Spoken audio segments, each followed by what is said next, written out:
Right now we live in moments, right? And so like those, whether it comes from a viral TikTok, whether it comes from an opening slot, whether it comes from like a Rolling Stone article, it's like those moments are little bumps that are going to help build your business over time.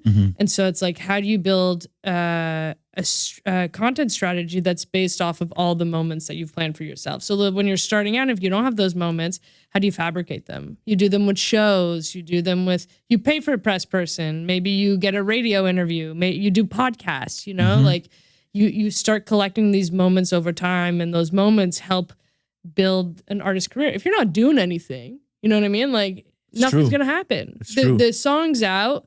You're doing nothing to help it grow. You have to. Nothing's going to happen. So it's like what you do is you build like literally like I'll look at the whole year and I'll be like, well, right, what are we TikToking on this day?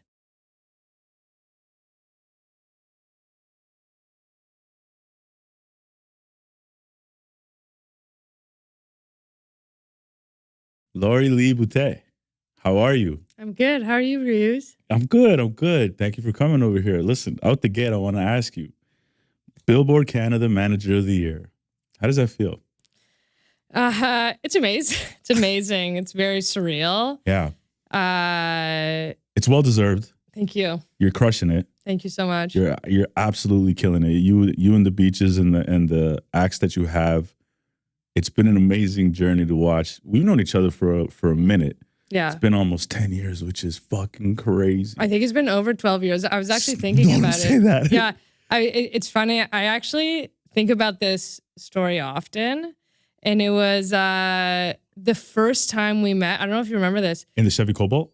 In the Chevy Cobalt. I think about it all the time. I'm always like, the first time we met, we went for coffee and you're like, let me play Jesse's demos in your car. Yes. And then we sat in your car. For like an hour or something. For like right? an hour in the car, just like listening to me. And it's such like a special memory because it's so like, it's different. You know what I mean? It was such a special memory for me. It's funny you say that because I remember that as well. And I was going to bring it up in this conversation. I didn't know if you remember came right in with it, yeah. No, I love that because that was when I knew you were different.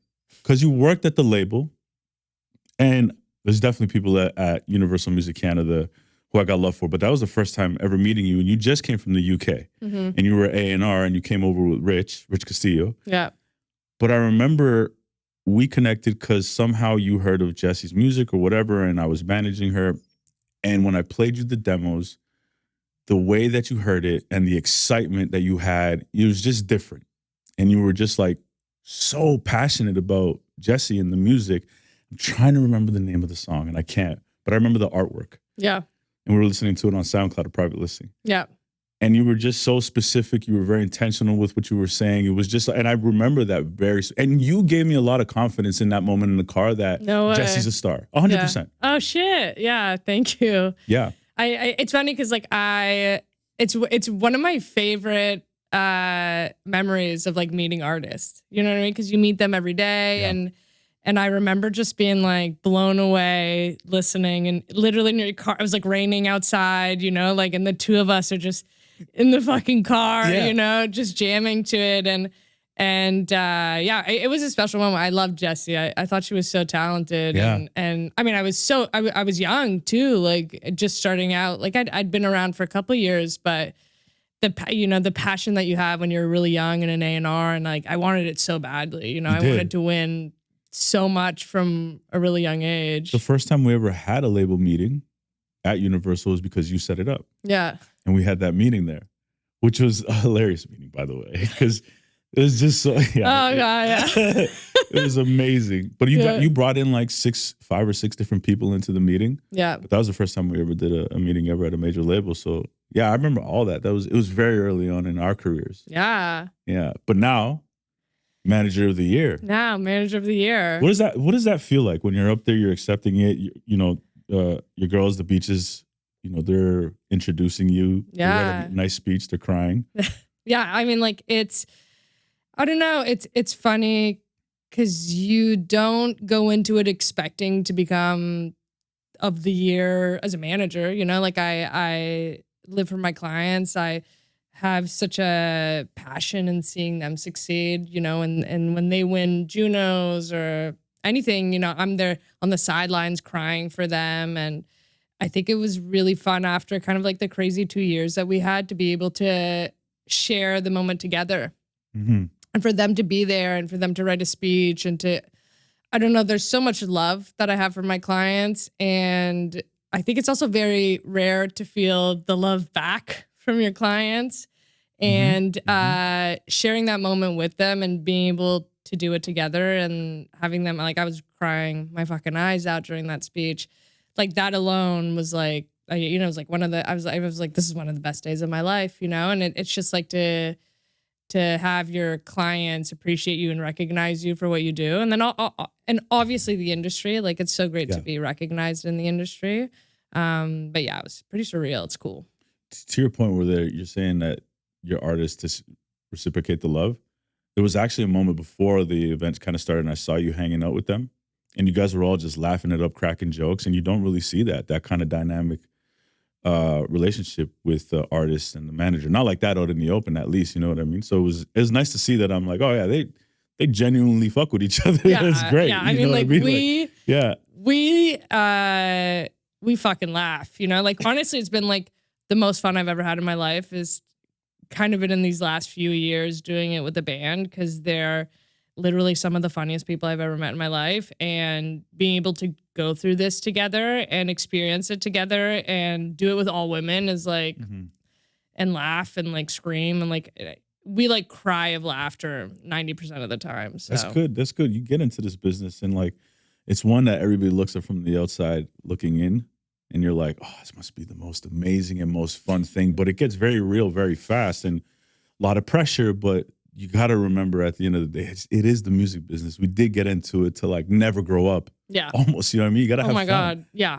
Right? If it's not fun, what's the point? What's the point? I mean, it doesn't even make that much money. You know, like we're like in the grand worst scheme of things. Yeah, you know, like out of the arts, I think I like saw one of those like info sheets and it was like music was like the 8th in the list of the amount of money. Like fine arts makes more money, film makes more money. Yeah, like we're at the bottom of the food chain. Like music makes no money compared to the other arts. So it's like we're already at the bottom. You might as well be trying to have a good time. Might as well have a great time doing it. Yeah. I want to take a quick break in the pod right now and talk to you guys about something I think could be of importance to you. If you're listening to this pod and thinking, I could really use some personal guidance right now, and you're serious about building your career in the music business, I'm now offering one-on-one private strategy sessions. These are fully personalized, just you and me tackling whatever you need in your music career. Listen, this is the part where you might be thinking to yourself, who the heck is this guy? Well, I got over 17 years of experience in the music business, whether it was working as a manager with artists like Jessie Reyes, or working with major record labels like Island, Republic, Universal Music Group, or Sony, or producing content for high-profile artists like The Weeknd and Eminem, to producing content for elite brands like the NBA and Nike. I can definitely and confidently say I can help you map out your next moves. Whether you want to talk about structuring your team, navigating the industry, scaling your brand, or just simply learning how to make money in this music business, whatever's most relevant to where you're at, let's talk. You can now book for a fee a one-on-one session with me, an artist manager and a podcast host, to help you figure out your next steps. Find the link in the description below to book a one-on-one consultation session. Also, big shout out to those who watch this podcast. Bringing value to an audience who seeks it is a blessing. I can't thank you enough for tuning in. I appreciate you. Now let's get back to the pod. You're talking about, you know, in your life, this is the most fun that you've had in your career, but please take me to like the early days. I'd love to know what that was like. I would like research the internet and find a bunch of new music, and I would like save it onto SoundCloud, and I would walk to university, which is like an hour and a half walk, and I would play the songs on SoundCloud, and I'd pick out the songs. I would listen to it repeatedly, and the songs that stood out to me, I would write about. And so like I weirdly learned like the A&R scouting process through doing that without realizing what I was doing. Yeah, I had no idea what I was doing, but I was listening with my heart, you know, and like and listening to things that I thought were really important and picking out the ones that just like, oh, I couldn't get that out of my head. That's going to be the song of the day. And the weird thing is like while doing that, I ended up writing about a bunch of stuff that was getting signed at majors. So someone kind of, a friend of mine, Charlie, at the time he emailed me and he's like, I'd love to go for a drink. And we went for a drink and he's like, oh, I wrote a blog to work in A&R. And I was like, what's A&R? And he explained it to me. And the moment any 20-year-old learns about A&R as a job, you're like, that's what I want to do. Right. And what was the explanation of A&R back then? Because it's changed a bit. It's changed, yeah. For him, it was more about like talent scouting, you know what I mean? Like an A&R scout, like literally goes to shows, meets bands, go in the studio, and like finds talent for the majors. But that it was still like go to shows, you know? Every night. Live shows, yeah. Every night live shows. And he was like, you just have to, he was like, I was like, well, how'd you do it? And he goes, you have to ask every single person that you meet to introduce you to another person. And so I said, you know, and I was like, okay, I told him, I was like, can you introduce me to another person? Good segue. Introduces me to this other guy, James Talbot, who, again, another A&R guy. And he did the same thing. He had a blog and he was writing about stuff to eventually work in A&R. And I was like, well, what'd you do? And then he's like, not only did I do a blog, he's like, I did a gig listing.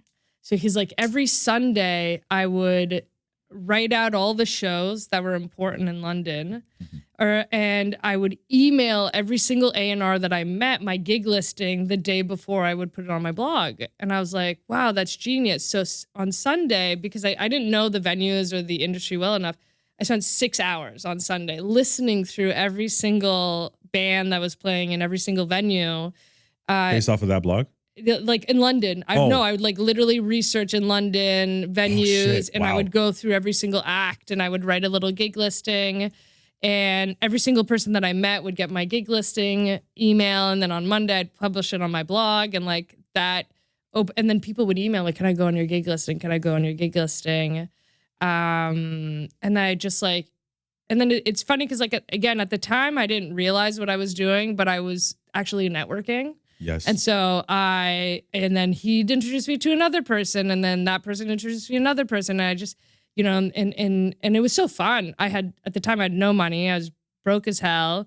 And all of these A&R scouts had expense accounts and they were broke too and probably needed a reason to buy someone a drink. And so, you know, like I was going out every single night, meeting a new person, making a new friend, you know. Again, I was 21, I meeting a bunch of people in their 20s, like who had the same interests as me. And you're not at the label or anything like that. I wasn't at the label. I just had a blog. You just had a blog, okay. Yeah. And and I just like in 6 months had met like 40 people, you know, like an insane amount of people. And so when Mike Smith, who at the time was the head of A&R at Mercury, was like, I need an A&R scout. Does anyone know anyone? And a friend of mine was like, you got to speak to Laurie. Like she's literally met the whole industry in less than 6 months. And then he offered me a job. I went for an interview, and then the second interview, he offered me the job, and I literally like left the interview crying because I was so happy. And he gave you the job. He offered the job once you left, like right before you left. Oh, like he had sorry. I got one interview, and then the next interview was like a lunch, and then he's like, I'd like to offer you an A&R scout position. And and then I left the restaurant, and then I was like crying my eyes out, couldn't believe it, you know. 21, a job in A&R scout in Universal in London at 21, like I just couldn't fucking believe my mind, you know. Let me ask, and if you can remember this, and I'm just kind of going off the cuff here because I think it's interesting. What would you recommend? Because a lot of kids, I mean, if you get an opportunity to get an interview at a record label, it's still a big deal. Yeah. Right? Because there's not too many of those jobs, and there's even less now. Yeah. What would you recommend somebody going into a job interview to do, or to be prepared for, or to act? Like, how would you prepare a kid that's going into an interview? Yeah. That's a really good question. And I think it would be to do research. Yeah. I think it's all too many times. And I did this too. I would go in and I'd be like, what are you listening to? And it's like, you know, like, I don't know. But I think going in researched, you know, like showing people what you can do, knowing who's signed, knowing who's not signed, knowing who's going viral on TikTok now, you know, like knowing where to find those people, like that's what's going to be your biggest asset. And it's like, I didn't know at the time. I had like a little book. Like I think when I was hired, it was a lot more a lot more based off of vibes than anything, you know? Right. But nowadays it's like you come in prepared, coming like you're so valuable as a kid that's on TikTok all the time. Like you have a great year without even realizing that you do. And so like coming in and having that point of view is where you become an asset to the person. It's so interesting that you say that, because in the music business, you know, the older you get, the more you need to rely on the younger generation. Yeah. But sometimes I feel like the older generation takes advantage of the younger kids who like have that ear, who are very dialed in TikTok. Yeah. So, and I think it's kind of changing a little bit where these kids who are like late teens, early 20s, they're understanding the power that they have. Yeah.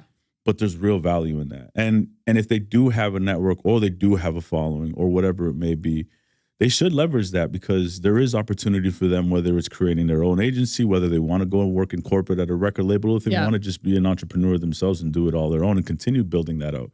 There's so much leverage in that, but it's worth using those things to put yourself into another position moving forward in their career. Yeah. I think one of the most important things about being young too is that I remember being young and thinking like, why is no one picking up my phone call? Why is no one answering my email? I still think that. Yeah.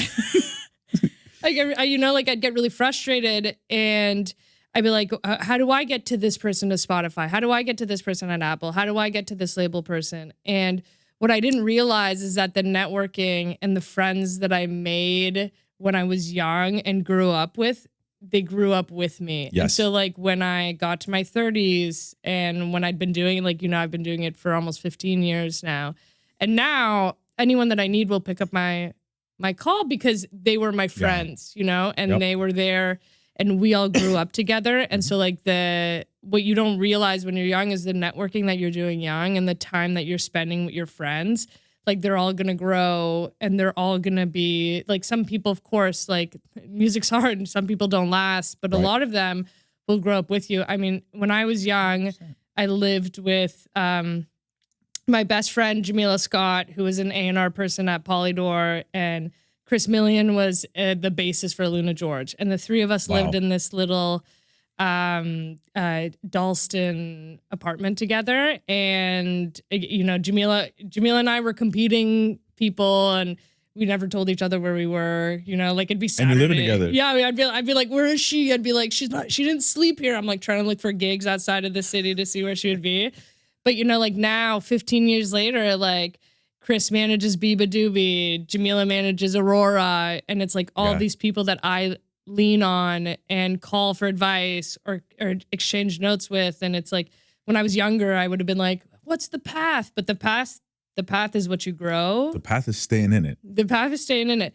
But on the flip side, I think older people and the people, even for me, like to stay in touch, because what's going to happen is there's a younger generation that's coming up below us. And that's where I think mentorship is really important. Yes. Because as those kids grow and become more senior and eventually take over what we're doing, it's like either you get upset that you're no longer relevant or you're mentoring all these people so that you stay boots on the ground, so that they have those relationships so that you can continue growing, helping people, and then them have the kind of benefit of them helping you. It's part of the reason why I've started this podcast as well. I mean, I've always liked giving back to the community and just talking to whoever if they needed some advice. I always say my information is for everyone, but I can only do so much. So I'm like thinking to myself, well, how is there a way that I can give back to the community that's given so much to me? And it's that. And now I'm getting introduced to so many different artists, so many different executives. It's coming at me, and I'm paying attention to all of it. I can't respond to everybody, right? Because I have to, work and still earn a living. But I'm familiar with so much that's going on now in the last year that I haven't had the opportunity to really look at so much of that younger generation that's coming up. And the older generation is coming around as well, too. So to your point, it's great to have, when you're coming into this, I say this all the time, you don't have to network in terms of upwards. Like 100%. Yeah, you don't have to be like, well, if this CEO only recognized me, I'm on. 100%. Take your time. Yeah. It's a marathon. Yeah. It's a triathlon, really, at this day and age. Got to learn a lot of different techniques. It's not a sprint. Take your time. Build your roots. Build your roots. And those people, because what ends up happening, like you said, if you stay in it, you're going to grow with your class. 100%. And they're going to be in positions of power 5-10 years down the road, as are you if you stay in it doing the good work. So I completely agree with that. So you spent how long in the UK working at Mercury Records? You were 2 years. Yeah, 2 years. What made you come to Canada? It was not by choice. It's not by choice. Yeah. So I had, it was visa. Okay. I had a visa. Mike Smith, who had hired me, was amazing. He was super lovely. He taught me so much about music. And the dynamic of the record label structure changed because it was at the time when Mercury merged with Virgin when they bought EMI and they made Virgin EMI. And so we were 2 A&R labels competing head to head.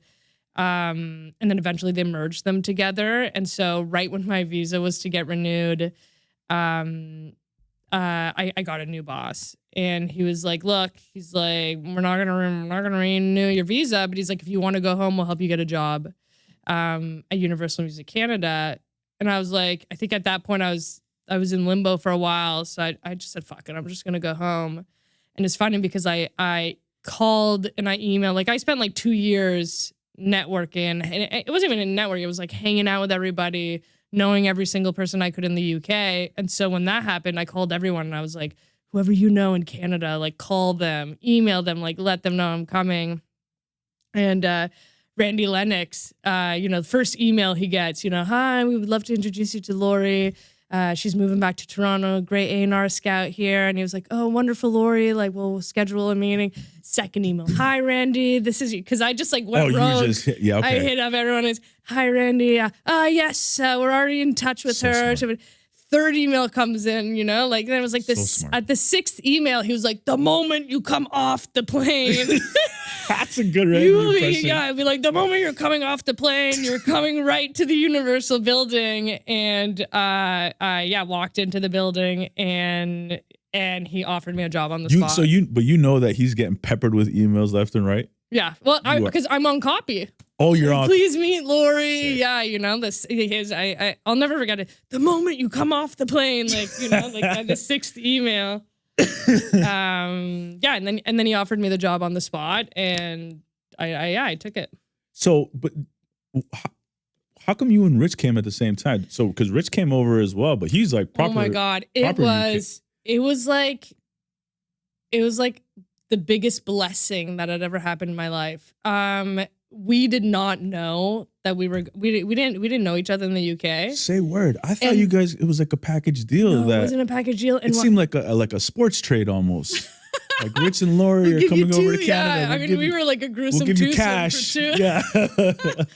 No, it was honestly, it was like a miracle because I was devastated to be leaving the UK. Like absolutely devastated. You're building your roots. You're my roots, my best friends. Like I'd found purpose in the music industry. Yeah. Like it was so. As a kid, I was like, I didn't follow the path. I wasn't like, I'm gonna be a lawyer. I was just like, I'm gonna do whatever I want. And like I think for me, getting the job in A&R felt like I found my purpose. And I think I felt like I was losing that when I had to go home. And miraculously, I think like the head of Universal was like, Canada had like 54% market share, which was like unheard. I mean, it was like around 54% market share, which was unheard of in any market. Mm-hmm. But there was nothing domestic, but like breaking internationally.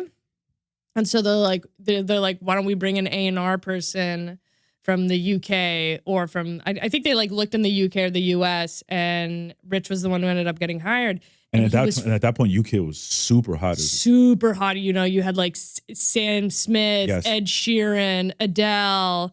UK was super hot. And he was flying the week I was flying to Toronto. Like it was a miracle for me personally. I never knew this. Yeah. And we just like, I don't think I would have survived without him, because like I'd come from such a different market, like the UK, and to go to Canada, like they're so different. And if I didn't, and I was young, you know, like I was like 24, and if I didn't have Rich batting for me like constantly at bat and doing things in a way that they did in the UK, like I don't think we would have been able to do what we did, because it was just a little bit different. It was just from a different, I wouldn't have been able to do it on my own, let's say. Like I was a kid. I can't, like in the UK, I was at shows. I did 3 shows a night, and I was in the studio constantly, and you're out having dinner with the publishers and labels and all of these different people. There's like hustle and bustle. And Canada was really different. It was a cubicle in Scarborough, and it's just like the market's so tiny that there's no competitiveness. So it's not like as a robust of a music industry, right? And so it's more like a 9 to 5, almost like feeling like a little bit more like a 9 to 5. Yeah, there wasn't that many shows, you know, like there wasn't that many things. It just wasn't the same, right? But having Rich there, that just like who brought that. He came from the same type of market. So like we were just like together, just like scheming and being competitive. In many ways, it's a blessing for him to have you there as well, because he understood. Yeah, he's 100%. Because you understood where he's coming from in that dynamic. Yeah, exactly. So we had a really fun, I mean, like, as you know, like we did everything together. Yeah, you guys are a tandem. I saw you guys were like, just an A&R team. I mean, like we basically were an A&R team, but yeah. Yeah. Yeah. I like dealing with you guys all the time, because I mean, I felt like you just have more of an international spirit and understood that.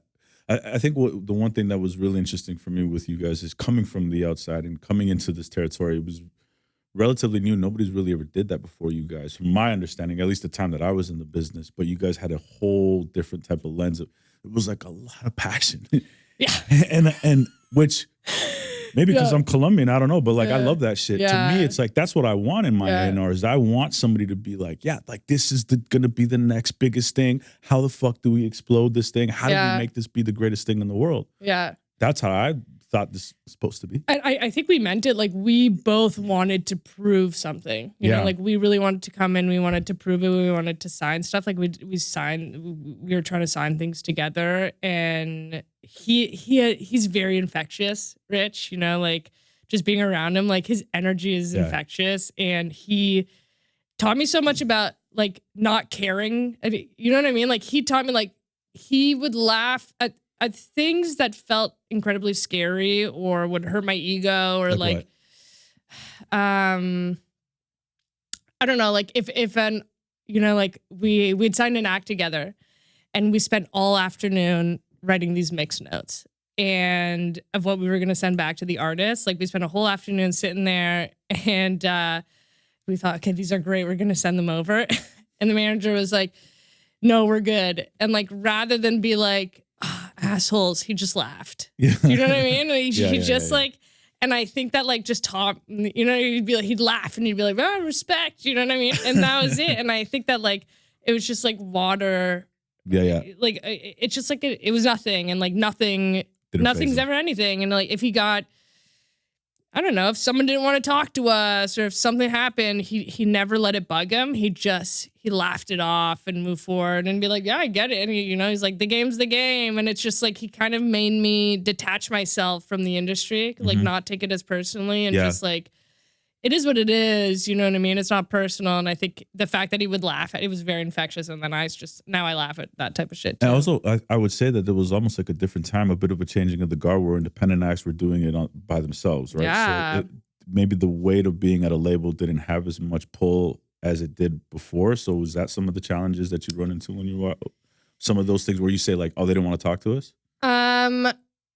No, I think we were just at the cusp of that. Like we were just I think we were just there when I think people were still really relying on majors when we were just there. Okay. And we had it was the beginning of Spotify. Like I remember when Nate Wozniak did his first meeting at Universal, and we all sat in the room and he like explained Spotify to us, you know, like it was like right at which is crazy when you think about it now.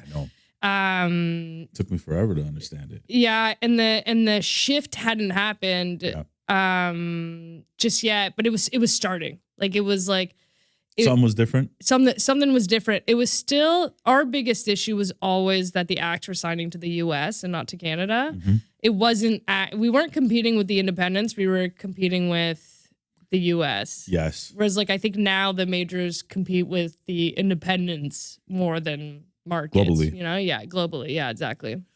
How long were you at Universal Canada for? Only 18 months. Okay. Yeah. What made you step away?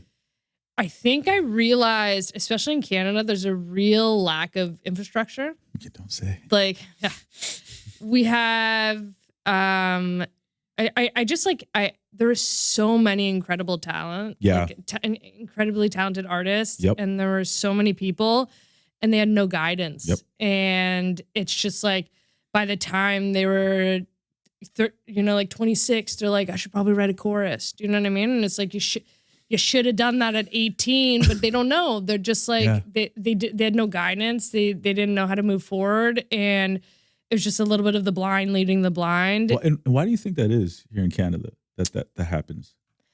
I just don't think there's enough money in the market for there to be a robust enough infrastructure. Okay. And I think that Factor saves us. You know what I mean? Like, I think Factor upholds the infrastructure of our country because it provides people the ability to continue moving forward. Yep. And so, I just think that like we just don't have the money like the Americans do. That's true. I mean, it's a tenth of the population as well. We're just a little tiny little thing, you know? Yeah. People. We're California. Massive. Yeah. Exactly. Yeah. Our population is same population as California. I know, but it takes like 7 days to drive across. Exactly. I mean, even that in itself, the infrastructure of that, just the tour through Canada is like, it's impossible. It's super expensive. Incredibly expensive because you can't just go. It's not stop. Well, they do it, but then everybody's like, they do it once and they never want to do it again. They want to do it ever again. But you got to build it. You know what I mean? You have to go. You got to go to the provinces. You got to go to the city. Make sure you build that touring ticket. Yeah. So you realize that there's no lack of infrastructure. There's a lot of artists over here, and then you start to think. I'm assuming that it's like, well, maybe I can do management. Yeah, so it was like I couldn't get anything signed. You know what I mean? Like the things that I wanted to sign at the time.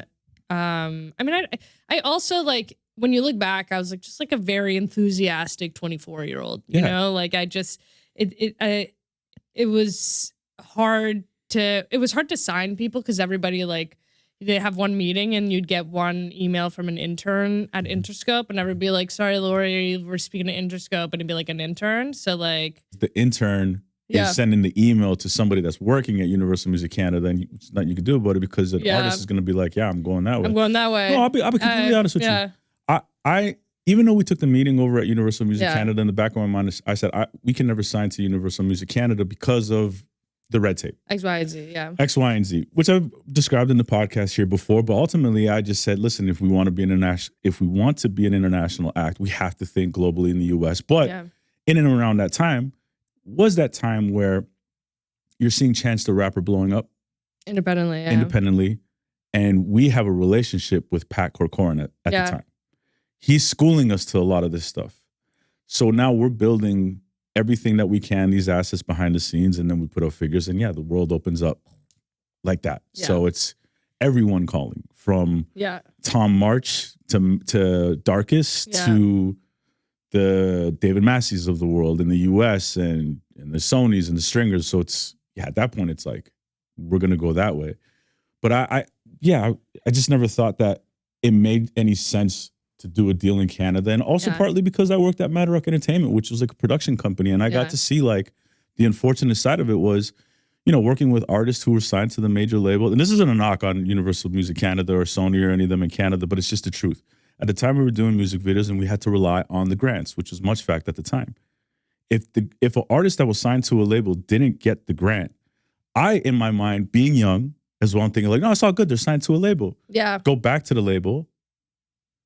Sorry, Rich. This is because I remember having a specific conversation with Rich. We got 5K. We got 5K. Yeah. I said, we didn't get the grant, but we're going to do the video. And Rich is like, I got it, man. I'm sorry. I'm like, what do you mean? Yeah. I'm like, what do you mean? You're at the major label. He's like, it's not going to happen. Yeah. And in that moment, I was like, what is happening? What do you mean the major label doesn't have the money to shoot a music video. That's Yeah. so necessary, especially in that time, right? So that was where I was also informed of like, No, listen, and it's fair, you know, and I think part of the reason that I wanted to leave was seeing people like Jesse blow up, you know, or like yeah, even like Alan Raymond was doing super good. Right, You right, know, there right. was a bunch of, with you Logan, know, with Logan, like they were kind of on rolling, and I was Daniel giving out- Caesar. Daniel Caesar, exactly. And Yeah. those were all independent. And then all of a sudden I was like, I can do it. You know, I was like, oh shit, like I can do that. And at the time I was kind of like developing artists on the side, you know, like dipping my toes, and like they didn't have managers, so I stepped into that role. And I started talking to Charlotte Cardin and Jason Brando. Yeah. And I remember the first meeting I had with Jason, we had lunch, and I'd never met him. I like literally came with my little suitcase, and when it was like a 2-hour lunch where like, you know, when you meet someone and you're like, oh my God, like this Yes, is yes. it, you know, like and you're still at the label at the time? I was still at the label, you know, like we're going in deep. Like we're talking about strategy. We're talking about this. We're talking about that. He'd like never, you know, he had just started his record label. He was like sleeping on his friend's couch. And he's like telling me about Charlotte. He's like, we signed this girl who did La Voix. She is like the voice of an angel. She's super cool, super creative. And like, I got along with him so well. And so I kept on going back to Montreal. And then at one point they were like, you got to quit. They're like, you got to quit and you got to join us. And they're the ones who kind of pushed me over the edge to quit my job and start managing. Wow. And how long were you with them for? 5 years. That's okay. 5 years. Yeah. Because I remember when we were at a Soho House, I think you and I chatted, and at that moment you told me you were no longer at UMC, and then you were with Charlotte Cardin, and she was relatively new at that time. She's brand new. She had like one song. She released the song Dirty Dirty, which was, it was Big Boy first and then Dirty Dirty. And that was a really fun project to develop, especially at the beginning, because at the time, Quebec media was really, really strong. Okay. And so if you did Quebec TV, you would just like go number one on the iTunes charts. And she had this really big Quebec fan base from playing La Voix. Mm-hmm. And so we were like, how do we build the story? What's our story? How do we break her out of Quebec? Because it was just like unheard of at the time, other than like Celine Dion. Right. And the strategy that we took behind that is like, it was also the time of Hype Machine. And so things that were blowing up on Hype Machine, you go to number one on Hype Machine, people would like email you, you know, like all the A&Rs would come running the moment you could kind of play with the algorithm a little bit. Okay. And so what we did is like, we got our publicist to like obviously target the Hype Machine blogs. And then she went on TV and she said, you know, if you like my music, like go like it on Hype Machine. I kid you not, on like Quebec TV. Blows up, goes to So number smart. one, on Hype Machine. But then is that something coordinated amongst you guys? You're saying, hey, just remember at the end of the thing. Yeah, but just like, okay, this is our strategy. We want people to vote on Hype Machine. And like she's a pro, you know, like even at 20, she was like, you know, in French, like, thank you everyone, please go on Hype Machine to like it. But not only that, is that the single goes number one on iTunes. So when the Americans come running, we didn't explain Quebec.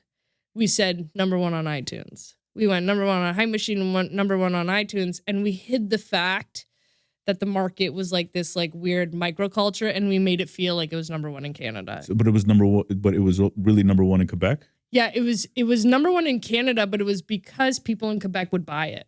So like, because the media was so strong there. Yeah. They were such fans of her from like literally day one. They would buy the single on iTunes and it would shoot up the charts. So in essence, it's a bit of a finesse. But now let me ask this though, because all of us from Canada kind of have to do that a little bit, you know, a little bit of that dance, right? Yeah. Why is it that you had to do that? I never thought about the why. It was the why was just like, how do we build the story? Okay. How do you build the story to make it feel more to make global, it feel more global, okay. Especially someone from Quebec, especially someone that you had to get out of this concept of like a Quebec artist, because even the majors didn't really sign Quebec artists, Quebecois, you know, and that's why there's such a robust industry in Quebec. Is like they have these amazing indie labels that have just been running forever, but you know, the goal for Charlotte, like Jason and Charlotte had the ambitions to be international. They didn't want to be a part of that. So it's like, you got to fake it till you make it. How do you make it feel bigger than what it is? Yeah. And how do you trick the Americans into thinking it's not knowing how weird the Quebec market is? How do you trick the Americans into thinking that it's number one in the country? So like everybody likes it. Meanwhile, people in the majors, they're like, it's just Quebec. Everything goes to number one in Quebec. But the Americans, they don't know that. And all they see is this like, this like angelic woman with the voice of Amy Winehouse, like, right. And she was like, she had it all. So it was kind of like it was our hack, it was our trick to the top. It's so funny because like, yeah, you would think, oh, Canada, there's so many different ways to look at Canada. Because I mean, to your point, where you said Quebec, you kind of, it's in this own place over here, maybe to the side, and they're doing their own thing, and it's robust and it's great, but it's very localized. But like to the majors at that time, if you're saying you're from Toronto and you're making some noise in the US, they're from Toronto, we got to go and take that meeting. Yeah. Because everything in that moment, at that time, after Drake, essentially, it's just like, especially in that urban world or in that pop world, Jesse's from Toronto? What's in the water in Toronto? Daniel's from Toronto? Yeah, what's in the water? Everybody's like, what's in the water in Toronto? Yeah. That was a common theme. Yeah. So you are managing now. At this point, are you guys entertaining doing a deal, major? So me, Jason co-managed Charlotte together. Yeah. We wanted to do what everybody was doing at the time, which is the worldwide excluding Canada. Yeah, right. The classic, gotta keep the grants. Classic. Yeah, keep the grants. Gotta keep the grants. Factor. Yeah. Can you explain why that is? Yeah. It's because in Canada, if you own your master in the market, then you still are eligible for grants. We have phenomenal grants. I love my grants. We have Factor, we have Star Maker. And so you're eligible for, tens of thousands, hundreds of thousands worth of grants so that you can keep your master, make money off of it, and then use it to kind of develop your career whilst being signed to a major for the rest of the world. Right, because if you're signed to a major, then you are excluded from those grants. Yeah, exactly. If you're signed to a major, you're excluded from the grants. Yeah. So you were looking for that global deal. I was looking for that global deal, ex-Canada, and there was a lot of leverage behind the deal. We had an amazing lawyer, Gillian Barr, and we spoke to two labels, and at the end of the day, really followed. Charlotte has this amazing gut for what she wants, an incredible vision for what she wants, and we followed our guts and signed world excluding Canada deal to Atlantic. How important is it for an artist to have that vision, have that gut instinct? I think it's super important, and I think you can be led down the wrong path really easily. I think that when I think of the story of Jason and Charlotte coming together, like Jason had just started a record label. He was a producer. He was an ad guy who had left his company and was starting this like hybrid record label / like audio house, and literally sleeping on his friend's couch. And here is this like Charlotte is like a superstar, and he knew it from the moment she walked into his studio. And she had every record label running after her, being like, she just did La Voix. She got a whole bunch of followers from it. And she was like, this guy is sleeping on his couch, who's a producer. She was like, I'm gonna put all of my eggs into his basket. And she was right, Yeah, no kidding. I think she did the right thing. And I think that's why there's so much trust between them, and they've been able to build this together. And it was from that gut feeling that she was like, I hear what everyone else is saying here, but the ambition that Jason has is aligned with my ambition. And I think that, again, came from her. What was your role in that dynamic while you were there for 5 years? Yeah, I was based in Toronto. And so Jason was the producer. He was the creative director, but he was also kind of like her number one. And then I kind of, and he did a lot of Quebec, him and his team. Laurie Chouinard too, who now manages Charlotte with him, was like super young, but also kind of doing the day-to-day. And they did Quebec, they did the creative, they did the records, and then I just helped them put the pieces for the rest of the world together.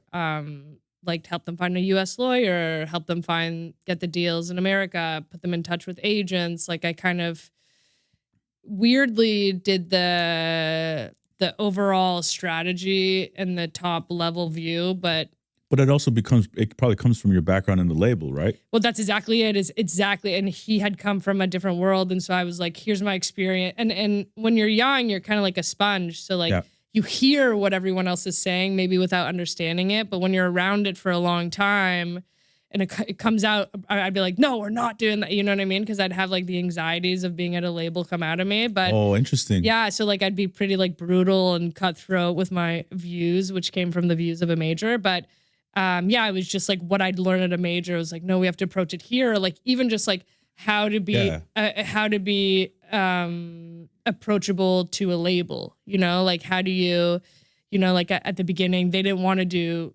songwriting. They didn't want to work with other people, but I'd be like, but we're going to tell them that you're going to want to, because I never wanted the door to be shut, know? So it's like, what do you say in front of a label person? Because at the time I thought that was the end all be all. And so like getting signed to a major in America, I was like, that's the ultimate goal. Yeah. And so it was always like, how do we position the meeting and to like make sure that you're seen in a light that's going to make people want to sign you. Mm-hmm. I don't know if it was like the best thing to do, like it, but it worked. So, but I was like more of an overview strategy. That's interesting. I never thought about that, actually, to be honest with you, where you're not going to tell the label that you're not going to work with anybody.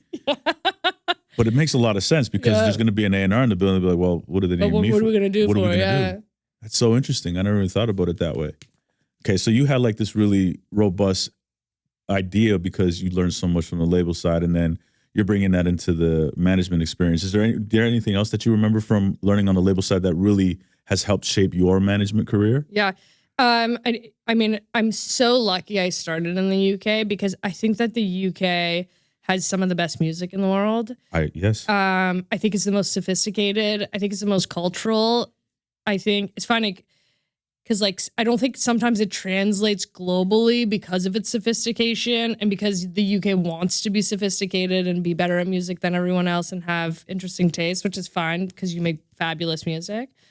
And the funny thing is I think Canada taught me that UK music isn't always global because it's too sophisticated and it doesn't have to be cool to be globally successful. So crazy. You're in the eye in a storm. You don't know that. And then you remove yourself. Exactly. In the UK, it's like every story has to start cool. Like the UK's favorite word is like, is it cool? Do people find it cool? Is it cool? And I'm like, I don't even know. I'm like, it's the most subjective thing on earth. Yeah. And everybody is like, is it cool? Because it has to come from culture. Like in England, it has to come from culture. And then in America and Canada, it just has to be big. And so it's got to be able to go on the radio. It's got to be able to go on the radio. And that's not necessarily cool, Right. And so I think the UK taught me the importance of a record. Like the record is number one. The music is number one. And they have some of the best A&Rs there. Like they do music very differently there. And I'm lucky that I got to learn from that. And I'm lucky that it taught me, like I'm not necessarily the best A&R, necessarily a great A&R, but it taught me the standard of what's good and what's not good. So like you learn, is this good? Is it not good? And in Canada, a lot of the times we can live in the medium good area. And then everybody's like, here's these medium records. And it's just like, you're missing, it's not good enough. And It's like the market, there's such an advantage of being in Canada because with the right record, if your music's 75%, like as good as an American or like as good as something that's competitive, like, or if it's just good. If you got good music, the DSPs are going to be championing you here. Yeah. And they're going to be the ones knocking down the American's door, being like, you got to play this, like we got this going on. And they're just like, give us some good shit and we'll go and we'll advocate for you. Mm-hmm. Whereas like if you're American, you're kind of just competing with everyone else and you're just like begging for playlisting. Whereas I do think like in Canada, the teams are just hungry to help export. So like, I think there's an advantage. Anyways, UK. No, that's great. That's true. That's very true. that the music's really, really important and that it should always be the first thing. And then still to this day, you still feel like the record is the number one thing. 100%. It feels like that's a lost conversation. The record, the music. Yeah. The music needs to be business. great. We're selling music, right? Yeah. Like we're here to sell music. Yeah. And one of those, sorry, not to cut you off, but one of the things that I people kind of get it confused when you talk about content, they think it's just video, but music in the grand scheme of things is content. Yeah. It's the first piece of content you should 100%. be fucking thinking about is 100%. the music. Yeah. And it's funny because like for me, I speak so much about content, but it's with the assumption that the music's already there. You know what I mean? Yes, like yes, of course. It's like, because you can have amazing music, but that doesn't necessarily mean that it's going to work. Right. You know, like you have to, especially today, you have to be able to connect with fans. It has to be tangible. You know what I mean? Like it used to be that you had to be hella mysterious. You know what I mean? You have to like, and it'd be a persona, you know, like the brand would be controlled. The thing was controlled. No one was allowed to talk to anybody.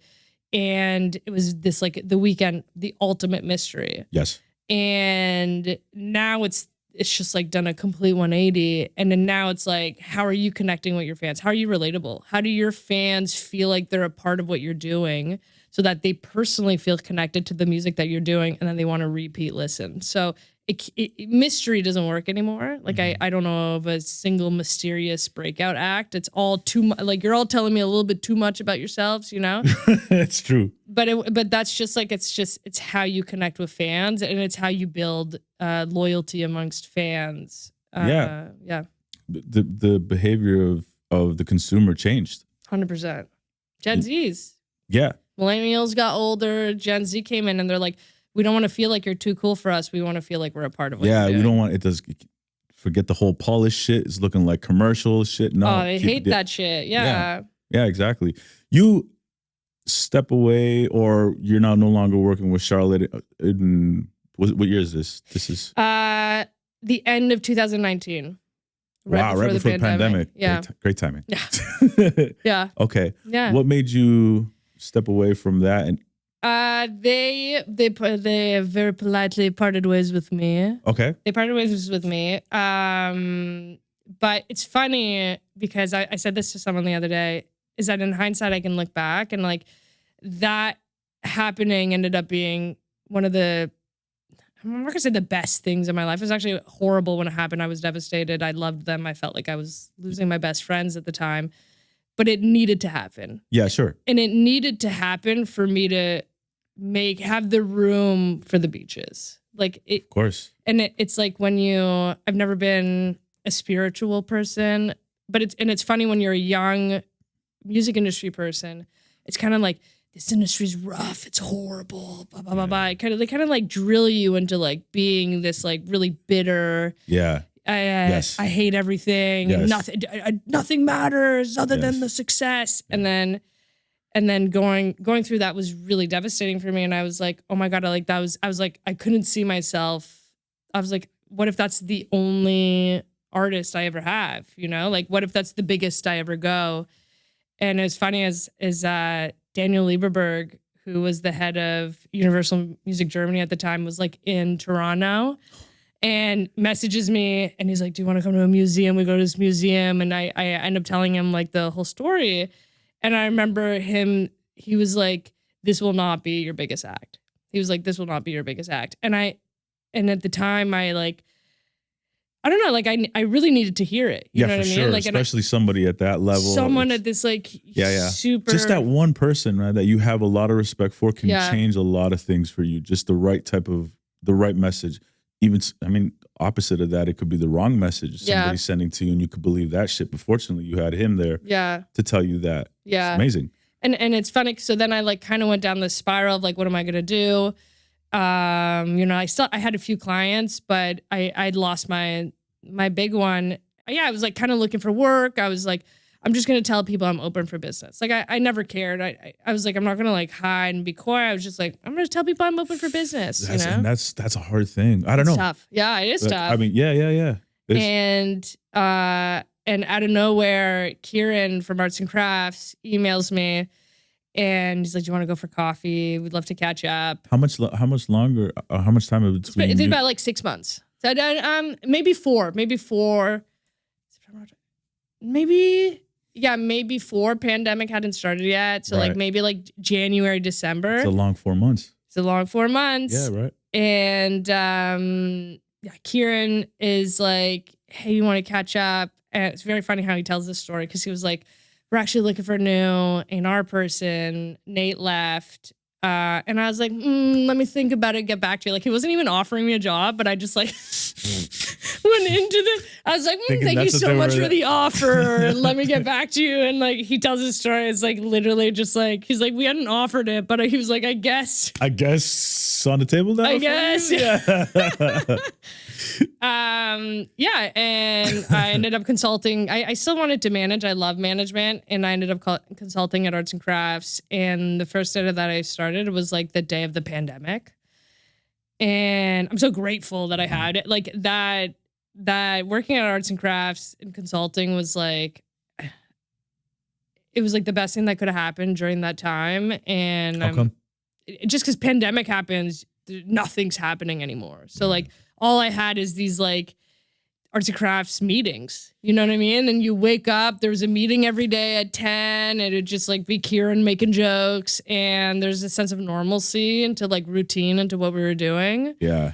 And I had so much fun, and I got to relearn how to work with a team.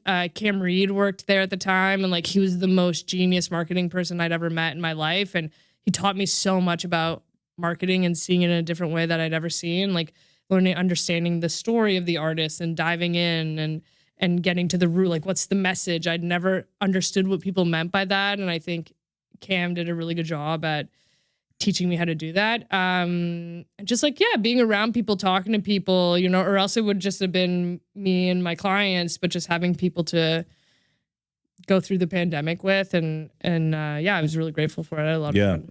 The day that the pandemic started or everything got shut down, we were in between cities, third date going into Billie Eilish tour. We were going to be on the road for 6 months. And it was like direct support, Billie Eilish in arenas, North America, Europe. Then Jessie was going to do her headline run, North America, Europe. Yeah. And then we're in South Carolina, North Carolina. And we're in a parking lot. Everybody's like, let's just hold off. We're going to cancel the next show. A guitarist, our guitarist, she starts to feel sick. We don't know what it is. Yeah. Shout out Heather. Got so much love for Heather. But she doesn't have COVID. But I think it's just exhaustion and, you know, just about to hit the road or whatever. And now we're like all paranoid about this. She's got her own room. Yeah. We've got these buses outside. And then the next morning I remember waking up and I seen the press release from AEG, joint release, Live Nation, shutting down all tours across the world. And I was like, all right, I guess that's it. And so we stayed there another night. Yeah, we're just all sitting there. I remember the night before calling a meeting and saying, listen, there's a chance that we're all going to have to go home, because I was just watching all the news and everything that was happening. And we were just there for like 24 hours trying to figure out, all right, like it's time to go home, I guess, and gambling a little bit on the side of the buses there. And we go home and there it is. That's the start of the pandemic. And then we decided to put out an album. Yeah. Which is her debut album during the pandemic, like the second week of the pandemic. We're like, let's do this. Yeah. So it was an interesting time for us because to what you're saying about the marketing, you had to really learn everything digitally. Like you couldn't do anything live activation. You couldn't go outside. You couldn't do physical. There was no out of home. Everything is shut down. So it's like, how do you now? Everyone got really obsessed with like meta ads. Or it was still Facebook ads at the time, but like everyone was becoming a professional Facebook ad. Yeah. They work. They work. They do. They still work to this day, right? Yeah. They work differently, but we did start hitting the ads about 8 months later. Yeah. But we were just so dialed in terms of making sure that there was content that was relatable, that ensured her message was still getting communicated. Yeah. And we were fortunate that with her debut album, like if you would have asked us, we shot like 15 music videos for her debut album. Yeah. We had a nice budget from the record label, and we said we're going to do a music video for every single song on the album. Yeah. So for like 9 months, prepped. Yeah. Super prepped. And if somebody would ask, she crushed it. Like she really, like when TikTok was happening, like I used her as an example. Like she was just like out there crushing with the guy. Who was it? That guy drinking the juice, and then it was the viral TikTok. It was the Fleetwood Mac one. Didn't she? Oh, yeah. Didn't she do something with him? Oh yeah. That's right. You did, yeah. Yeah, and I was like, that's crazy. And you could see her out there, like just from the beginning. She knew what she had to do. You know how that happened? I think I thought it was a good moment. Yeah. I'm like, who's this guy's manager? Yeah. And I found it somehow. And this woman in Miami, I believe, or in LA. I don't remember, but I was like, how much would it cost to use Dogface? Dogface, yeah. To Dogface and Jesse, in a couple of videos, because nobody was doing it with him. No, yeah. Right? And she's like, here's the price. I was like, all right. Okay, yeah. Great. Next thing you know, it's like Jesse skateboarding. Yeah, exactly. And there's skateboarding, and there's a song called Roof that she has. Yeah. And we never had a visual for that one. And all of a sudden you see the spike on the streams for that song, right? And everybody in that moment is like, oh wow, that's a good use of culture. Now you're combining Jessie, who's super authentic. She loves to wakeboard. Yeah. Right? That was her thing when she was living in Miami. It's all a part of who she is. And Dogface, skateboarding with her was just a cool moment. And we were, and that was it. It was just every day just thinking, what can we do? What can we do from like a digitally native standpoint? And that was like really where things kind of started to fire off for us from the marketing perspective. So I still think it's very underrated how important marketing is for every brand. It shouldn't be. It shouldn't be, right? But the funny thing is at the moment, this is what I've learned over the years, is that like, if you're at the front of it, like you're probably like me, like I'm just like hungry. I'm like, how did you do that? How did you do that? How did you do that? Like I'm always like, what did you do? What did you do? And it's like, if you're a step ahead, it's always going to feel like no one gets it.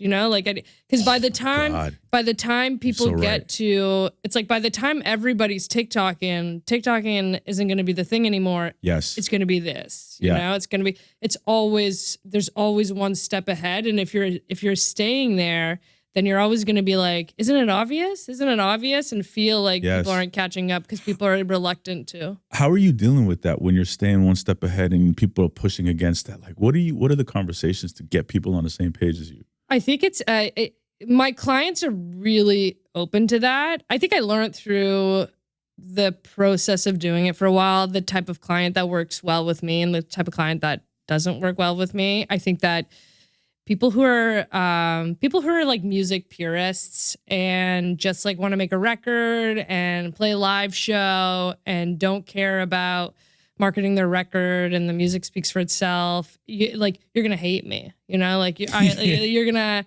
I laugh because I'm the same. Yeah, it's not gonna work. Fuck with me. Yeah, it's like I'm just like me. It's always like, what can we do? Like, what can we do? What strategy can we bring to the client to help them build results? Because especially today, especially the way the market works is like we're in control. Like the artist is in control. And in the inner team, the inner team is in control. So for the first time ever, you can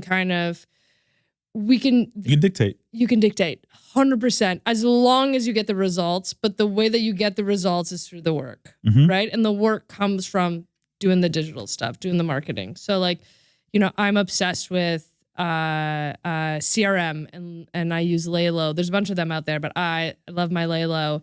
And when the Beaches came off of Universal, I emailed how many emails you have? They're like, 1,500 emails. This was a band that could sell 5,000 tickets. Like they had just done two histories. Yeah, at that time they did 2 histories in Toronto. Okay.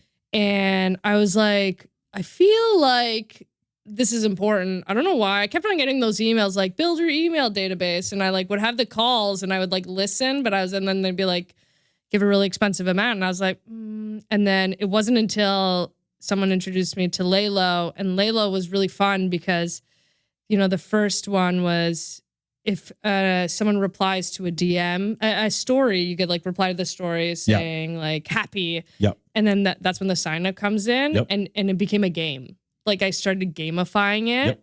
And this was before the Blame My Ex album was like the Beach's first EP that we released together. And, you know, that's a lie. It was Blame My Ex. It was Blame My Ex, and it was the first 2 singles. And, you know, nothing had gone viral yet, but in 1 month, the band went from 1,500 emails to 6,000 because we used it as pre-sales. We did merch drops. We did giveaways. And I was like, wait a second, like, I think there's something here. Like, and then every time that we released a record and released a single, we were able to message those fans. And I stare at Spotify for Artists maybe 100 times a day, and I would see the difference. I would compare, okay, this is just based off of playlisting. Metric. No, I love it. Like, that's delicious. Yeah. That was delicious. Yeah. Spotify for Artists, and I just like stare at it and I compare, right? And it's like, okay, so this is the EP that we did that we solely relied on playlisting. This is the EP that we did where we got to message 6,000 fans. Like, look at that. The streams are higher. The listeners might be low, but the streams are double and the saves are triple. And I was like, and then I took the data and then I emailed Spotify.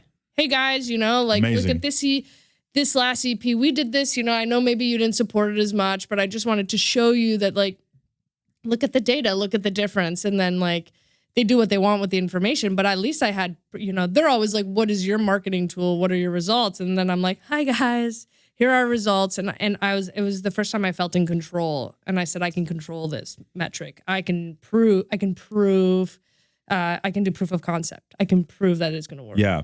Okay, can I take a couple steps back? Sorry, yeah. No, don't apologize. Don't be so Canadian with me. But okay, so you're in between being at Arts and Crafts. You come across the Beaches, right? And then you connect with them, start managing them shortly after they get dropped, or in the process of them getting dropped, because they're at Universal Music for a few years. They're at UMC for 6 years. For 6 years? They're there for a long time. Okay. And they're there after you're there. They were there after you were at Well, Universal. It's funny when I was, you know, when I was quitting and I was going to start my management company, like, that just signed it, and Jeffrey's like, we have this amazing group of women coming to join the company, the Beaches. We just signed them from Island, like, be great if you could work on it. Oh, it's nice. Jeffrey recognized that, and he said for you to work on it. You should work with them. Yeah. And I was like, no. I was like, I want to. And it's funny because at the time I'd gone from the UK, you know, like, going to 3 gigs a night, being in studios, to like being in a cubicle, and I felt so stuck. Yeah. And I was just like, I wanted to leave to manage Charlotte with Jason, but I also, like, I wanted to feel the world again. Yes, sir. You know, like, I didn't want to feel the 9 to 5. I wanted to travel the world. I wanted to feel like I had no barriers. Yep. And I was like, no, I don't want to stay. I just, like, I want to, I don't know. And I said to him, I said, I want to travel. I want to travel the world the way that you traveled with Broken Social Scene. Like, I want that for myself. How can you not understand? Yeah, he was like, yeah, I 100% get it. Yeah. And I did and then I did. Wait, what was it? Oh yeah, so I'd known them but we had met. Like, we met when they were signed to Island. I met them in New York. And I'd known them. We followed each other. We Instagrammed each other. Like, we saw each other in parties. Like, they were just, you know, like, during the pandemic, like, Leandra lived by my house, and, like, we would high five walking in the street, like, once a week. Oh shit! Point. Yeah. Wow. And it was Zach Layton who. Shout out Zach. Zach has always been, like, a huge champion of mine. Same. And he, you know, after Charlotte, he's like, no, man. He's like, I really believe in you. I think you're an amazing manager. And he had heard that the Beaches hadn't even fired their managers. He's like, he had heard that they were firing their managers. And he calls me. He's like, I gotta tell you something. Beaches are firing their managers. He's like, you were meant to manage this band. And I didn't have the confidence. Like, at the time, I was like, I am. And I saw, like, I saw what needed to be done. Like, because I got the type of music that they were making, and I knew them well, and I was just like, I know what to do, but I just, like, I don't know, like, I was pretty, I was down. Yeah, I was down. I didn't have the confidence, and it took me 2 months to send them the DM, you know? I think I did it drunk, you know? And I sent Kylie a DM, and I was like, hey girl, you want to go for a drink? And she brought Leandra, and they had done the rounds. They had met with a ton of managers by then. And I was like, how's it going? How's the manager hunt going? And they're like really close to signing to a company, but they're just like, oh, we just don't know. Like, they're just like, something feels off, like they were super transparent. They're like, something just feels off about it. And I was like, well, like I've gathered you here today to like tell you that I was like, I want to manage you. And I said to them, I said, you guys are the coolest people I know. You're the funniest people I know. And I was like, but the problem is that like you're making like blues rock music, and like you're making in Canada. We have this disease where it's like if you're coin in America is alternative, but if Coin were Canadian, he would be pop. But if Coin is American, it's alternative. So like Canada, we have this very particular idea about what alternative music is. And it's very rock leaning. Whereas when you go into America, alternative music is quite pop. It leans a lot more pop. And so like if you're a Canadian making rock music in Canada, in America, it's not alternative music. It's super rock music. Rock music. It's like you are in the rock genre. Period. Whereas like in Canada, they were like kind of like on the pop alternative world. And I was like, you're four girls, you're funny, you dress cool, you're the life of every party that I go to. I was like, if you could just make the records like 30% more pop or indie or just like a little bit more like the type of music that your friends would listen to. I was like, I just don't know why the doors wouldn't. I was like, to me, I was like, it's obvious the doors are gonna just like open. Up. What gave you the confidence to be so transparent with them on that first hang? I think I'm just like that. I think I probably a couple cocktails as well, but I think I just like it just felt like I was like, I know it. Like it's one of the rare moments in my life where the path was so clear to me.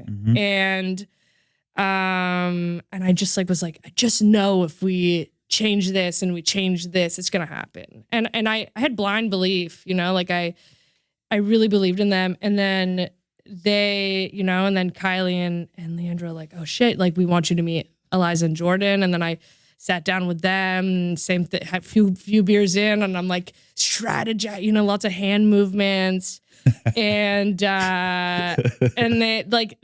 100% took a chance on me, like I was an A&R / manager.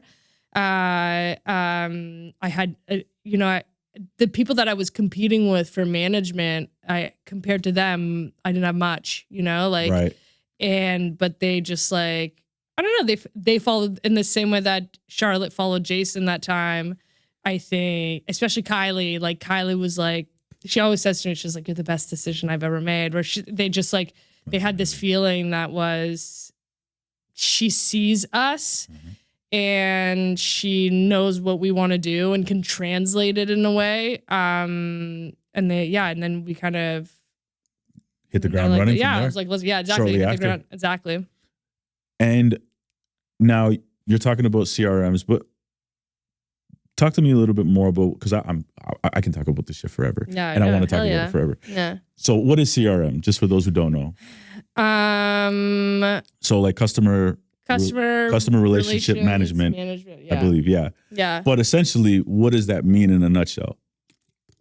Yeah, I think that the industry's constantly changing, right? So like, yes. I don't think CRM mattered as much before 10, 20, 30 years ago because radio was so strong. And so like there wasn't as many musicians, you'd sign to a major, radio would kind of dictate whether or not something happened or not. I mean, the market would, the people had to like it, they would test it, but radio was kind of like the power, and you had fan clubs, but they, and obviously artists had fan clubs and that helped sell merch, but it wasn't the same. And then, so it was radio, and then it was eventually streaming and streaming. At the beginning of streaming, it was all editorial. I don't know if you ever did this, like every Friday I would wake up and like my day would be dictated based off of what playlist. Wake up. I'd be waiting till like, I'd be like midnight. No, I'd be waking up. I mean? I go to bed early, but I'd wake up in the middle of the night, just like, and then like, oh shit. Or like, oh yes, you know what I mean? Like it was so brutal, bro, but it was the only way. Like when we see if it'd be like New Music Friday and we'd be like, Jesse's name would be like number 24. Yeah. What the fuck? You were calling the label like, what's going on? Talking to commerce. What's the problem? What's the issue? Yeah, exactly. Yeah, but algorithms weren't embedded yet, right? It was purely editorial. Had a lot of power. So much. They were the ultimate gatekeepers. I was just talking to Tuma about this. I just had Tuma Boss. He ran and created Rap Caviar, and we were talking about that. There was so much power. This is pre-TikTok. Pre-Instagram Reels. So that was everything. Yeah, Apple Music, Spotify. Yeah, they were the kings. Yes. They were the kings. Which means you didn't necessarily even need that much in terms of CRM, emails, phone numbers. You didn't need it. Yeah. You just needed the playlisting because the playlisting would do the rest. You know, that was fan discovery. Yes. And then TikTok came. And then things started blowing up on TikTok. And then the Spotify's algorithm changed. Like they became overnight. Overnight. I don't know, like, I mean, they'd probably been working on it for a long time, but like the goal of Spotify is to keep people on the platform. And the way that you keep people on the platform is that you learn you get to learn their listening habits. And you get to learn their listening habits based off of the data that people provide Spotify through what they listen. Yeah. And so TikTok, when things go viral, is that what you get is you get a ton of people leaving platform. They're leaving TikTok. They're going to Spotify. They're listening to a song 4 times. They're saving the song. They're doing this. They're doing that. And then so that's when like the people at Spotify, you don't even have to tell them. They can see in their back end, this is happening. This is good. And so like that's when algorithms started kicking in and becoming a really important equation. Mm-hmm. And Editorial was starting to base their decisions off of what was going 100%, on with the algorithm. Yeah. They're starting to be, they're still, Editorial at Spotify is still, they always surprise me. Like they always have some good shit in there that I'm like, you guys, like, where do you find this shit? Yeah, they still got good tastemakers. I mean, they got people in there that love music, right? Yeah, but you're right. Is that like, but also it's like, is it connecting? Do people care? And like, how long do you last on a playlist is based off of your data. And that's kind of like when the algorithms kicked in and when TikTok became huge. It's like, okay, we can't control TikTok. Like TikTok is playing the lottery, but what we can control is data, is the data that we collect. Yeah.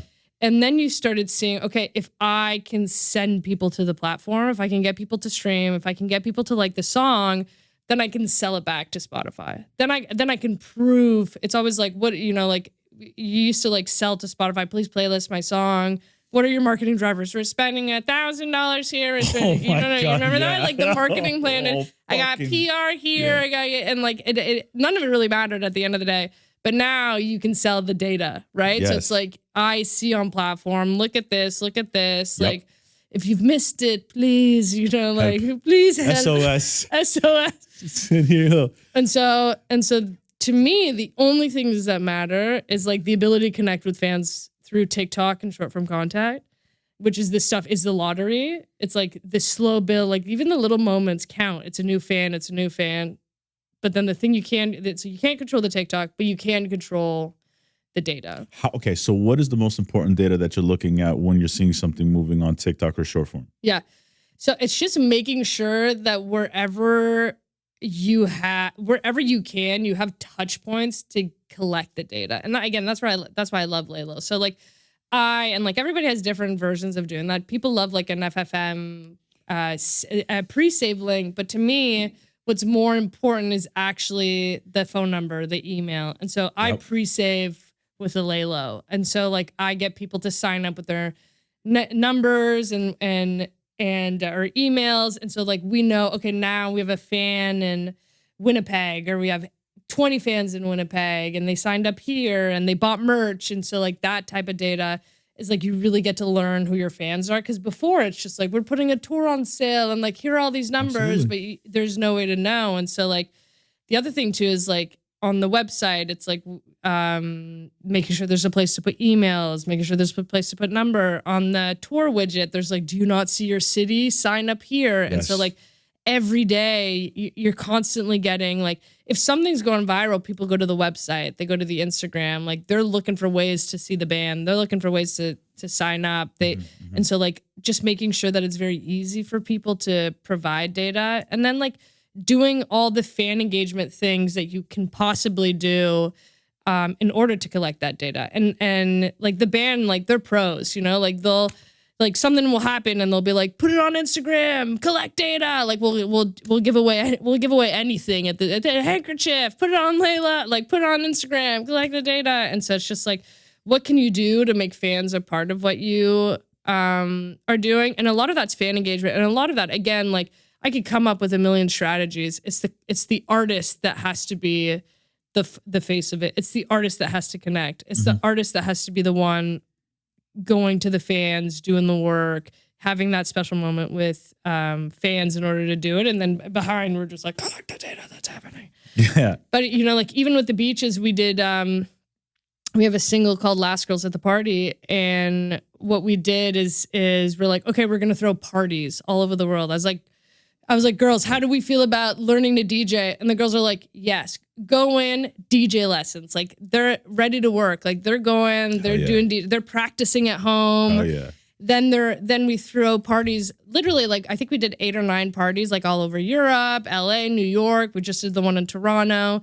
And like the girls are in the crowd with the fans. They're pouring shots into the fans' mouths. They're holding them. They're hugging connection with the fans. You know what I mean? Not going to get any better than that. It's just like, and like, so we did it as a giveaway. So people had to sign up to do the party, and then like collecting emails, and then we would reach out to the winners, and then they'd come, and the bands would like literally be in the crowd, just like partying and dancing, and it's like that to me, like I couldn't.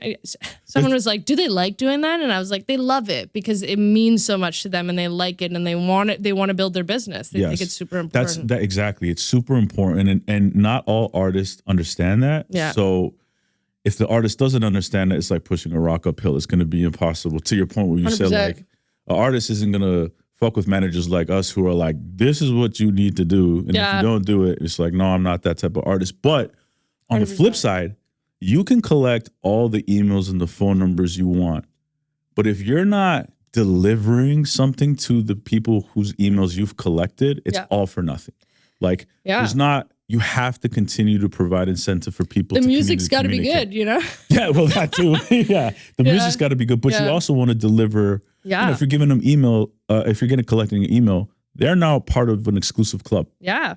So what can I provide this fan base to ensure that they're still feeling like there's a connection point? And it's like the voice is from the band. Yeah. It's not some corporate messaging or anything like that. It's the exclusivity of it too. You know, we had it when we put our tour on sale. Yeah.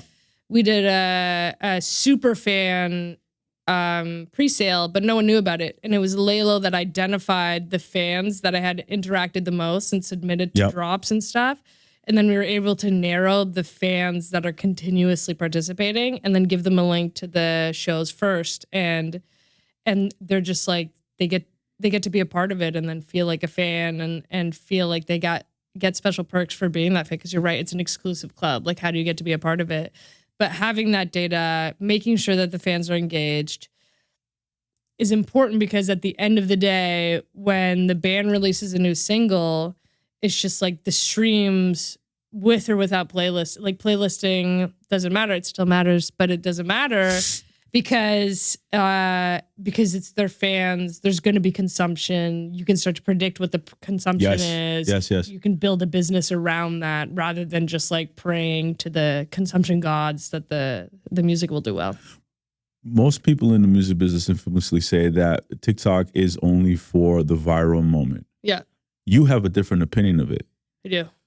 I'd love to know more about that, and specifically to the song Blame Brett. Yeah. Talk to me about that. Yeah, I think a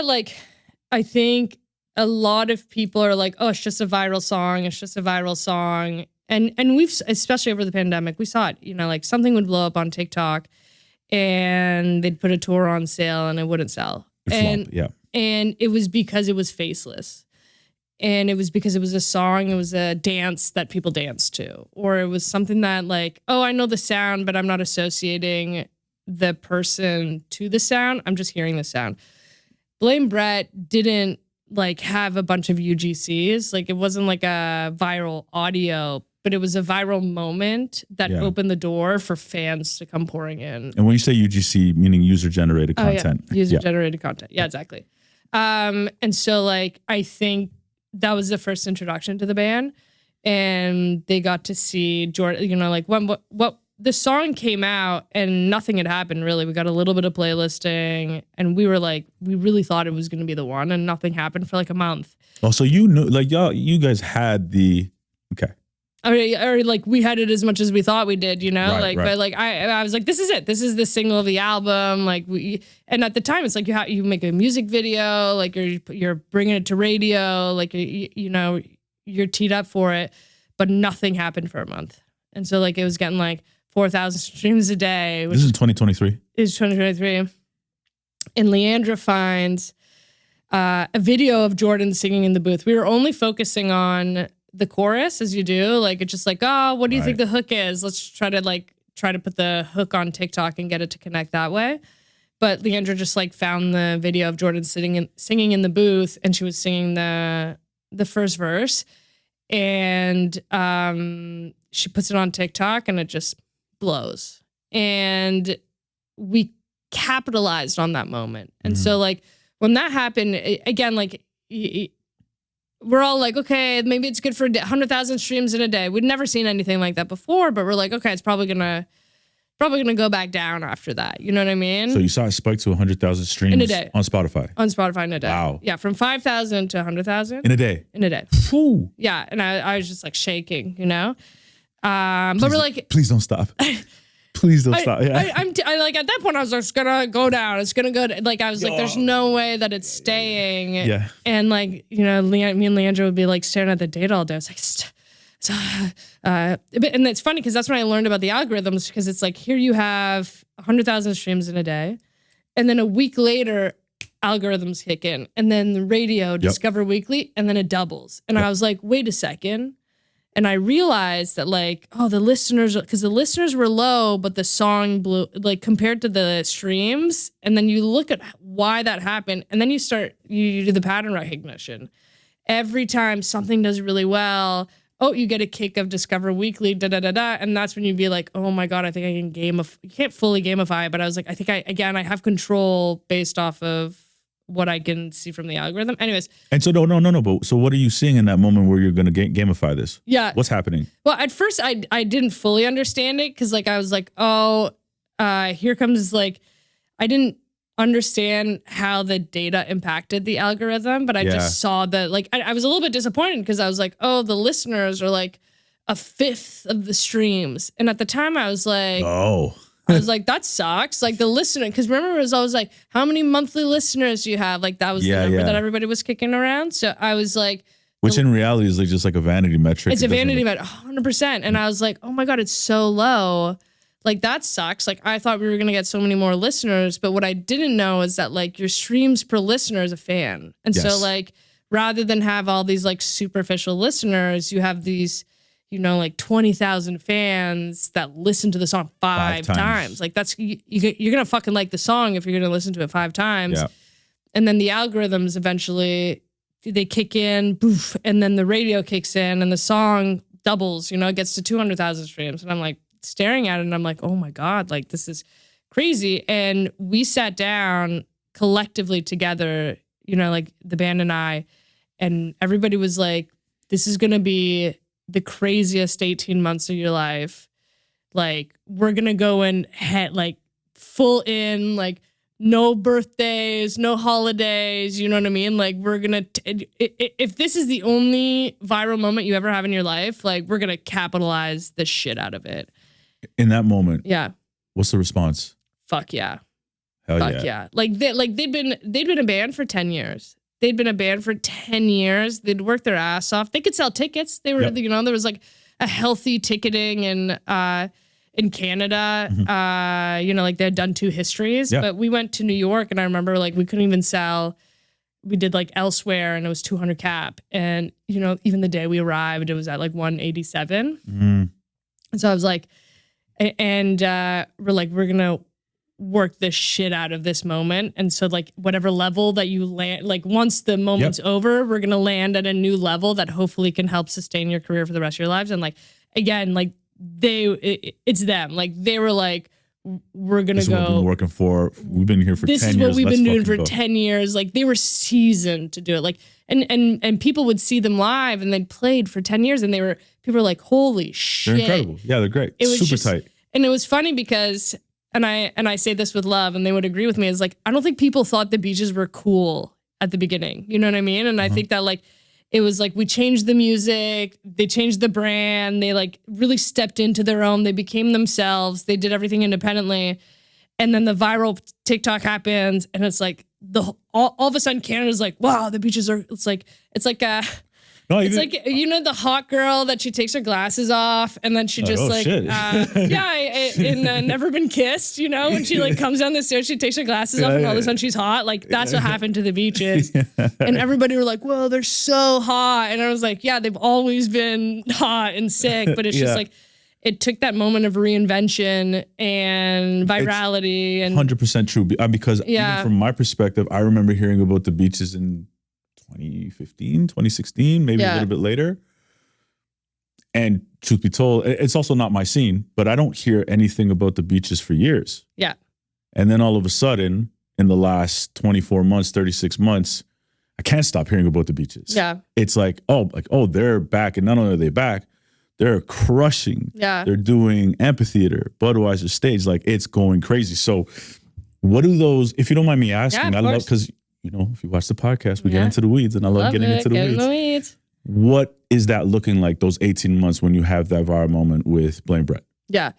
I mean, transparently, like, I almost killed them. You know, like, I think at the end of the 18 months. What's his name? Shep Gordon. Yeah. You know, if you're, you know, a good manager will potentially kill their act. I never heard that. Yeah. Shep Gordon, who's he managed?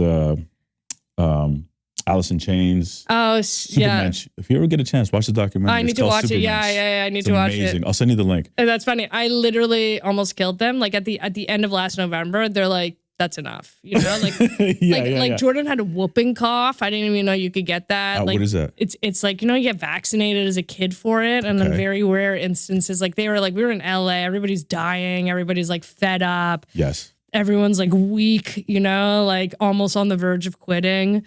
So it was a crazy 18 months, but they said yes to everything. Yeah. Like there was not one stone unturned.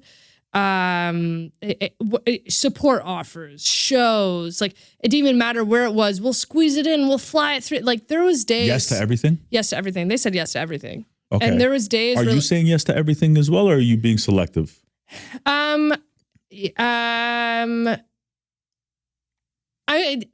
When I say yes to everything, like everything that came, like not dumb shit. Oh yeah. Not like yes to like.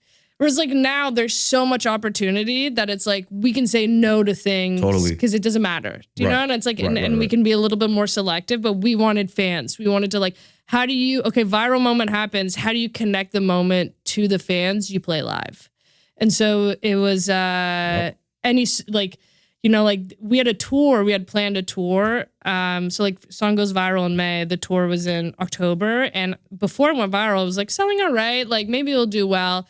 Song goes viral, sells out. We revisit the markets immediately in January. We do bigger rooms. How many months later you're doing? It was like tours September, October, and then like we put a tour on sale for like March, and it was revisiting some of the markets. 5-6 months later. Yeah, in America. Bigger rooms. Same songs. Sells out 5 minutes. The whole tour basically sells out in 5 minutes. Sick. And then we do Europe, and then we redo Europe, and it's just like, and then, you know, support slot for Fletcher, support slot for, I don't know, like all these random things. Jimmy Kimmel, like all of these things, late night. It's just like one by one, where it's like you're like trying to build a puzzle of like, I don't know, like there was, I kid you not, there was like 3 days in a row, often where the band wouldn't sleep because they were traveling. And so like they would have an hour on the plane and they did it. Like they really, really wanted it and they did it and almost died at the end. So this year's the year of trying not to die. Yes. But you put in the work. They put in the work and you have to. You have to. That leads me to think about the work-life balance. Yeah. And it's just my opinion, but I feel like if you really want it, you're going to have to sacrifice that work-life balance. 100%. Especially in the beginning. You know, if you have a moment like that and it's like, it's time to go, it's a lot of people get it confused, I think. And I don't blame them for it. I think it's just being naive. Yeah. If you have a song that goes and it's a viral moment, sometimes people will think, well, I did it once, I could do it again. You know how hard it is? It's so hard. It's a lottery. It's a lottery. It's absolutely a lottery. You can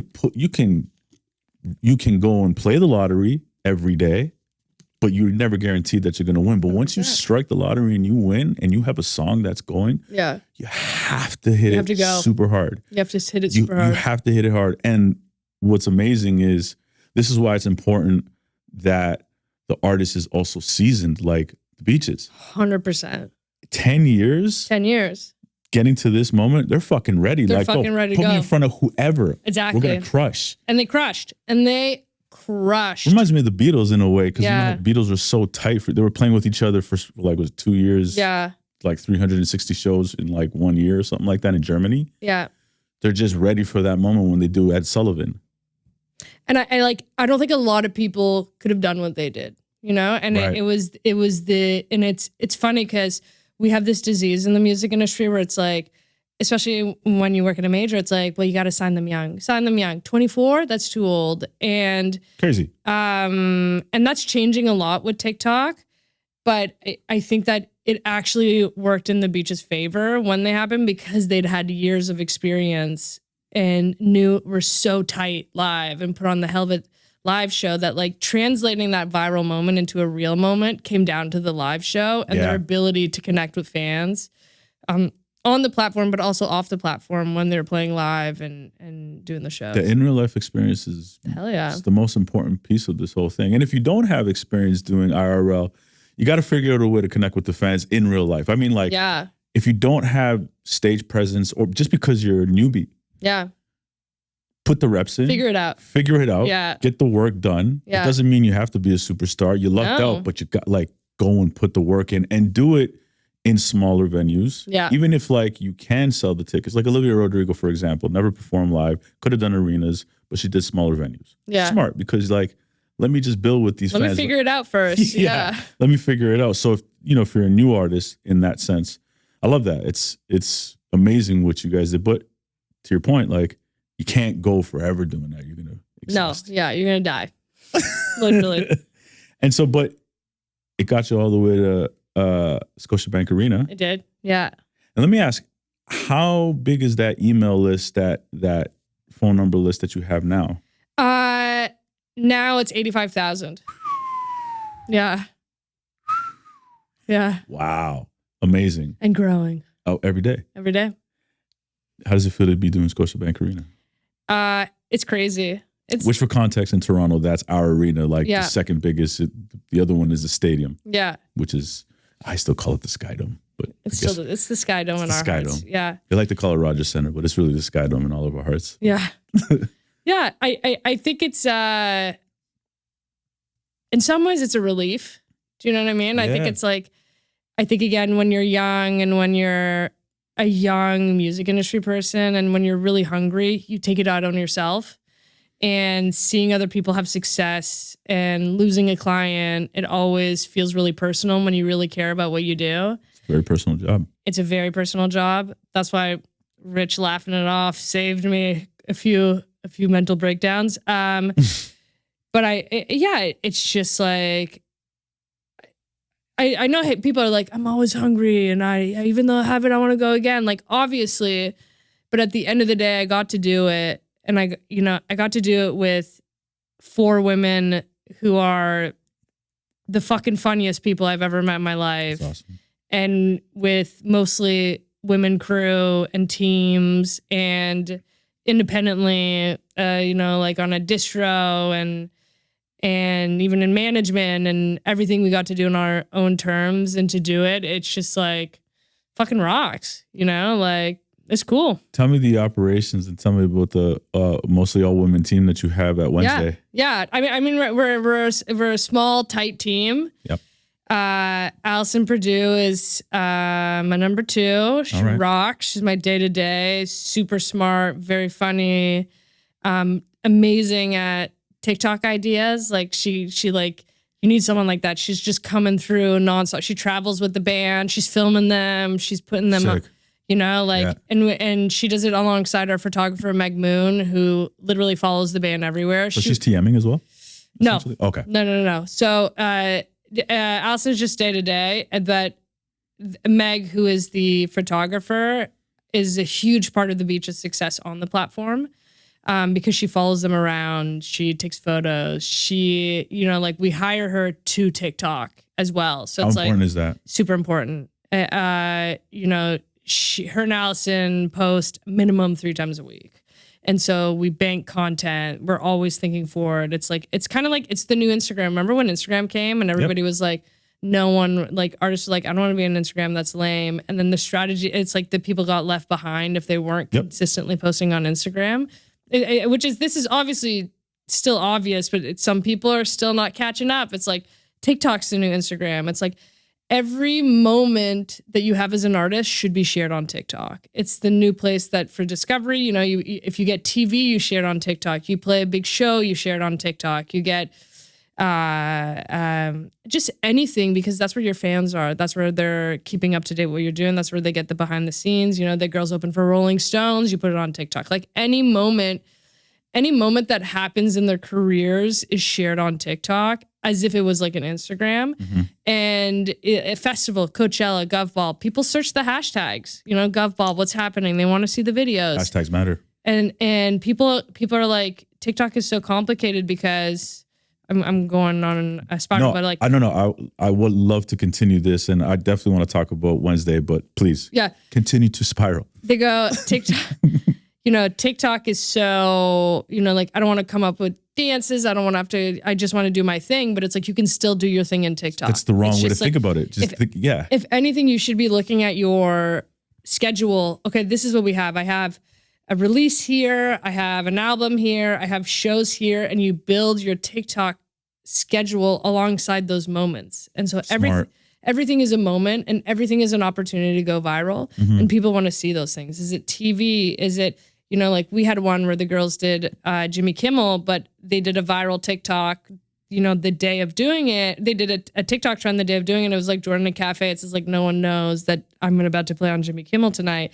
And that goes viral. Sick. And then people, and then that brings in new fans. So sorry, go ahead. Those moments are super important in gaining new fans and building the platform and at the end of the day, having people consume your music. Can we stay here for a sec? Yeah. Because I'd love to just keep talking about this. Yeah. And I think I've asked this already, but just in case I didn't. Yeah. When you're getting those new followers and those new fans on TikTok, is there a way for you, a genuine question, for you to be like, how do I get these followers on TikTok into the CRM? The only way that I know how to do it is through Instagram, and it's through all the things that the giveaways. But the truth is that when something goes viral on TikTok, if my CRM is everywhere, the bump happens on CRM. So it just happens hand in hand. So like if something, even if it's just like 100,000 views, song 100,000 views, I'll go on the back end and I'll be like, oh, we doubled. Yeah. Instead of just, we get 10 a day, we got 20 today. And so like those little moments, even though you can't see it, like I can't force people to sign up, but I've noticed the trends where it's like, even if it's like it's not even, it doesn't even have to be the song going viral. It's just about people discovering the band, finding them on the platform, and then wanting to be a part of what they're doing and signing up. Like it just already happens naturally. So you have a call to action basically on everywhere, whatever social media platform, whether it's TikTok, Instagram, YouTube, there's an email there to say, or a phone number if they wanted to get in touch and build a deeper relationship, right? Essentially. Yeah, essentially. You're not putting it in the captions. Sometimes maybe you put it in the captions. If we have a we got an album rolling. So like a lot of the time it's like pre-save the album here or pre-save the single here. But the pre-save is just the sign up. It's the sign up. It's a sign up. Yeah.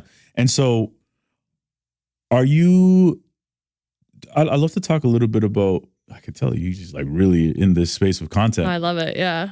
Are you? But the music's got to be good first. And then the rest. Music's got to be good because if the music sucks, which one of my guests that I had on recently, it comes out on Monday, but Russ, he was on and he's like, the truth is 99% of the music sucks. He's like, yes, I guess. Yeah. Especially when you have 120,000 songs coming out daily. Hell yeah. It's hard to have a success rate with that.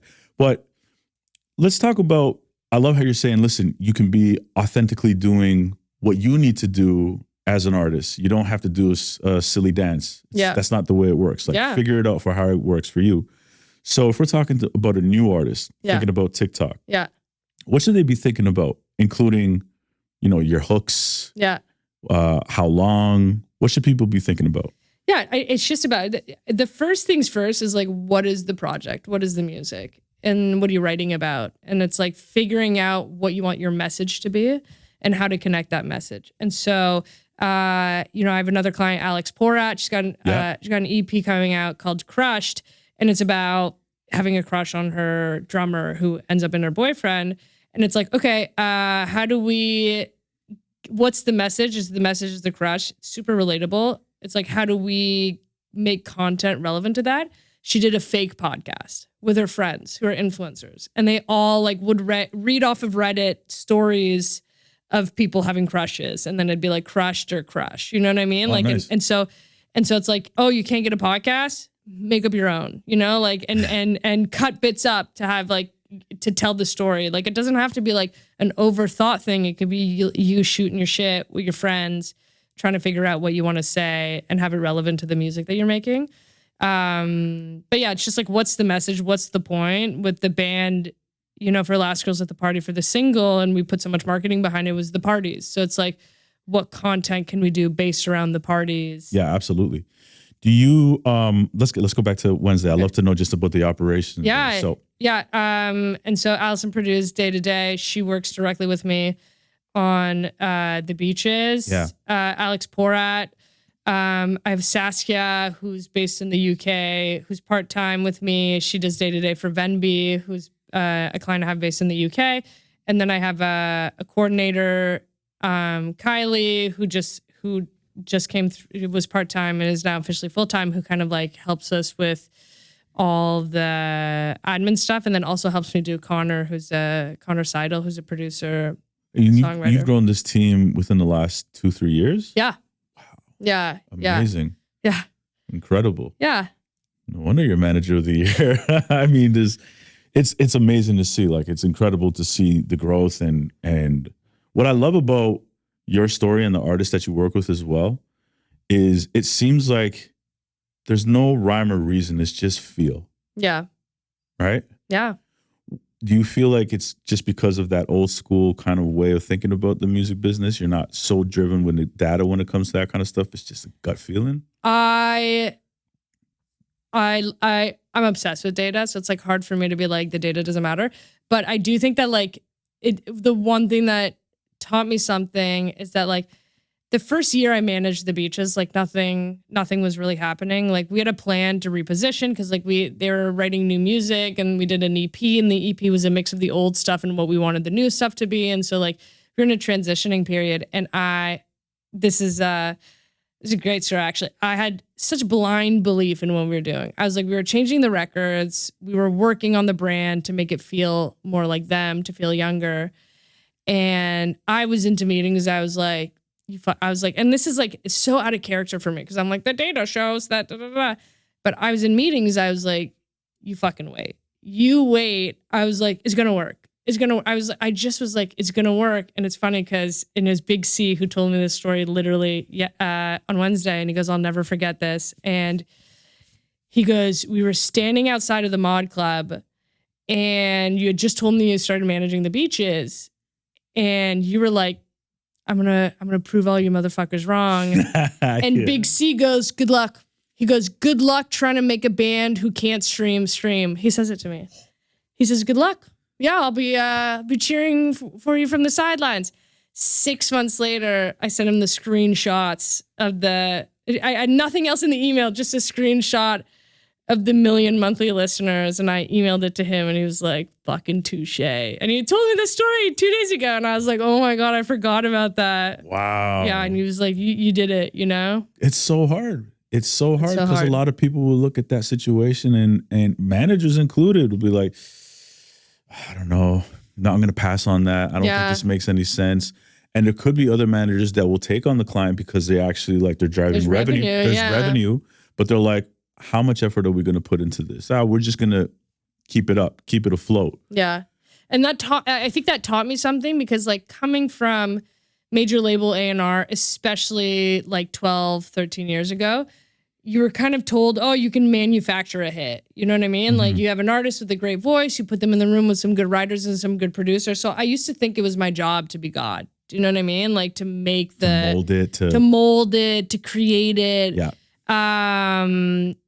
But, you know, the two biggest successes I had, you know, with Charlotte and then the beaches, it was always there. You know what I mean? Like there was always something. Maybe in hindsight, it's easy to say looking back, but there was like with Charlotte, like we had so much fun and we traveled the world and laughed and there was something really magical about the way that people reacted to her. And it's the same thing with the beaches. It's like the community those girls are building is like energetic and it's like, it's magical. I've never seen anything like it in my life. And I just like, I can't believe I like have shivers. Like, I can't believe I get to be a part of it because it's so fucking fun and it's so cool.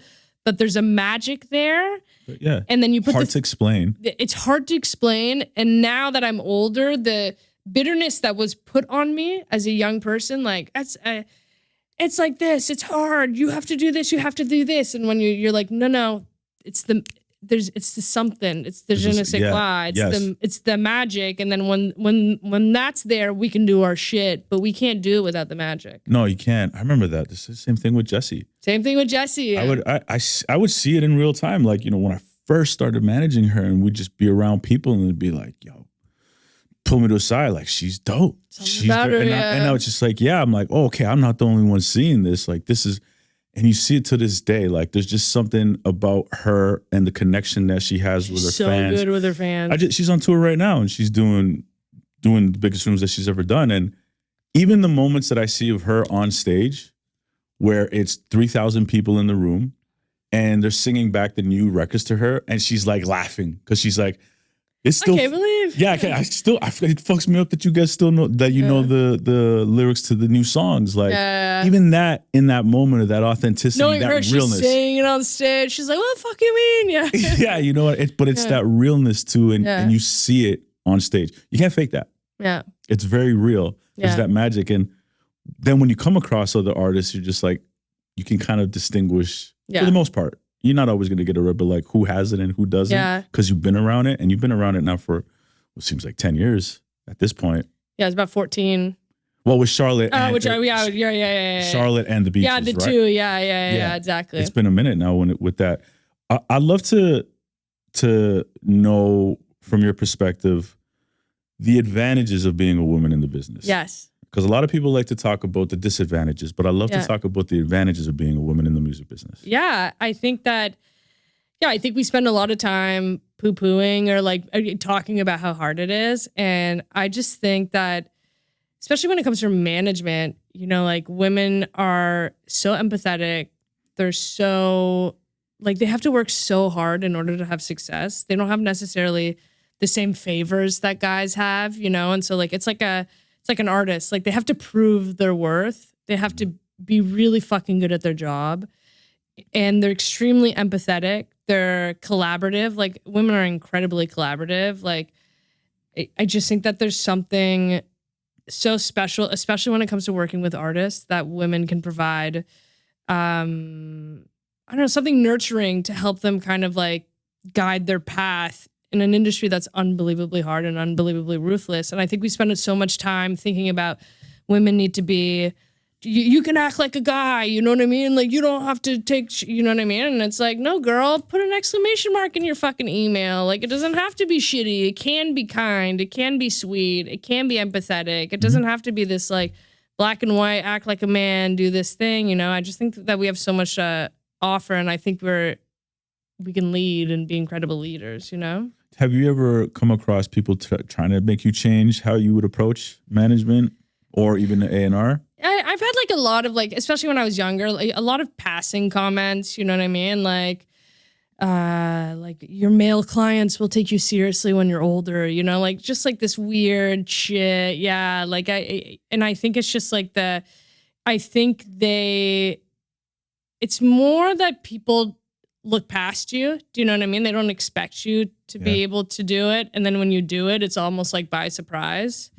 But because of that, I do think we have to work harder and we have to work smarter, and hiring women that have had to do that is just going to put you at so much more of an advantage, you know? My team is all women, basically. Hell yeah. Yeah, and to your point, I find that women are more collaborative as well. I always kind of find that just annoying as shit. Like, I'm not here trying to prove that I'm smarter than you. No. I don't need to. What's the best idea? What's the best idea? Yes, exactly. You know? Yeah. Let the best idea win. Exactly. It's not like if I'm going to present an idea, I come up against this a lot over my career, and it'll be like, you know, you're presenting ideas and you're excited about it, but then you always have that one dude in the room that just like needs to insert their opinion because they feel like they can make it better. It's like, and then it kind of changes the direction of the conversation. We're like, we were doing so well. We're all on this path. Well, yeah. And I find that, you know, my number 2 is Erica. Yeah. And I just hired another person. Her name is Mel. Fire. They're amazing. They're collaborative. I give ideas. They give feedback. Yeah. They bring ideas to the table as well. But it's like we're all in it together, just working, and it's amazing. I find it. What's the word I'm looking for? I find it very, maybe easy is not the word, but it's just almost liberating in a sense, working with women and not having to deal with that shit with men half the time that you got to deal with, right? It's not like that with everybody, because even my business partner when I was at Mad Rock, Ray Mendoza, we were great. He was great with process. Yeah. I was great with vision and marketing. Yeah. And you're perfect. Rarely argued. Yeah. You know, hard to find though. Yeah. Especially in this hard music to find. business. Yeah. And music, you have to be collaborative. You know what I mean? You have to work together. And this idea of like, especially now that there's no gatekeepers. Yeah. Because everything's driven by data, everything's driven by TikTok.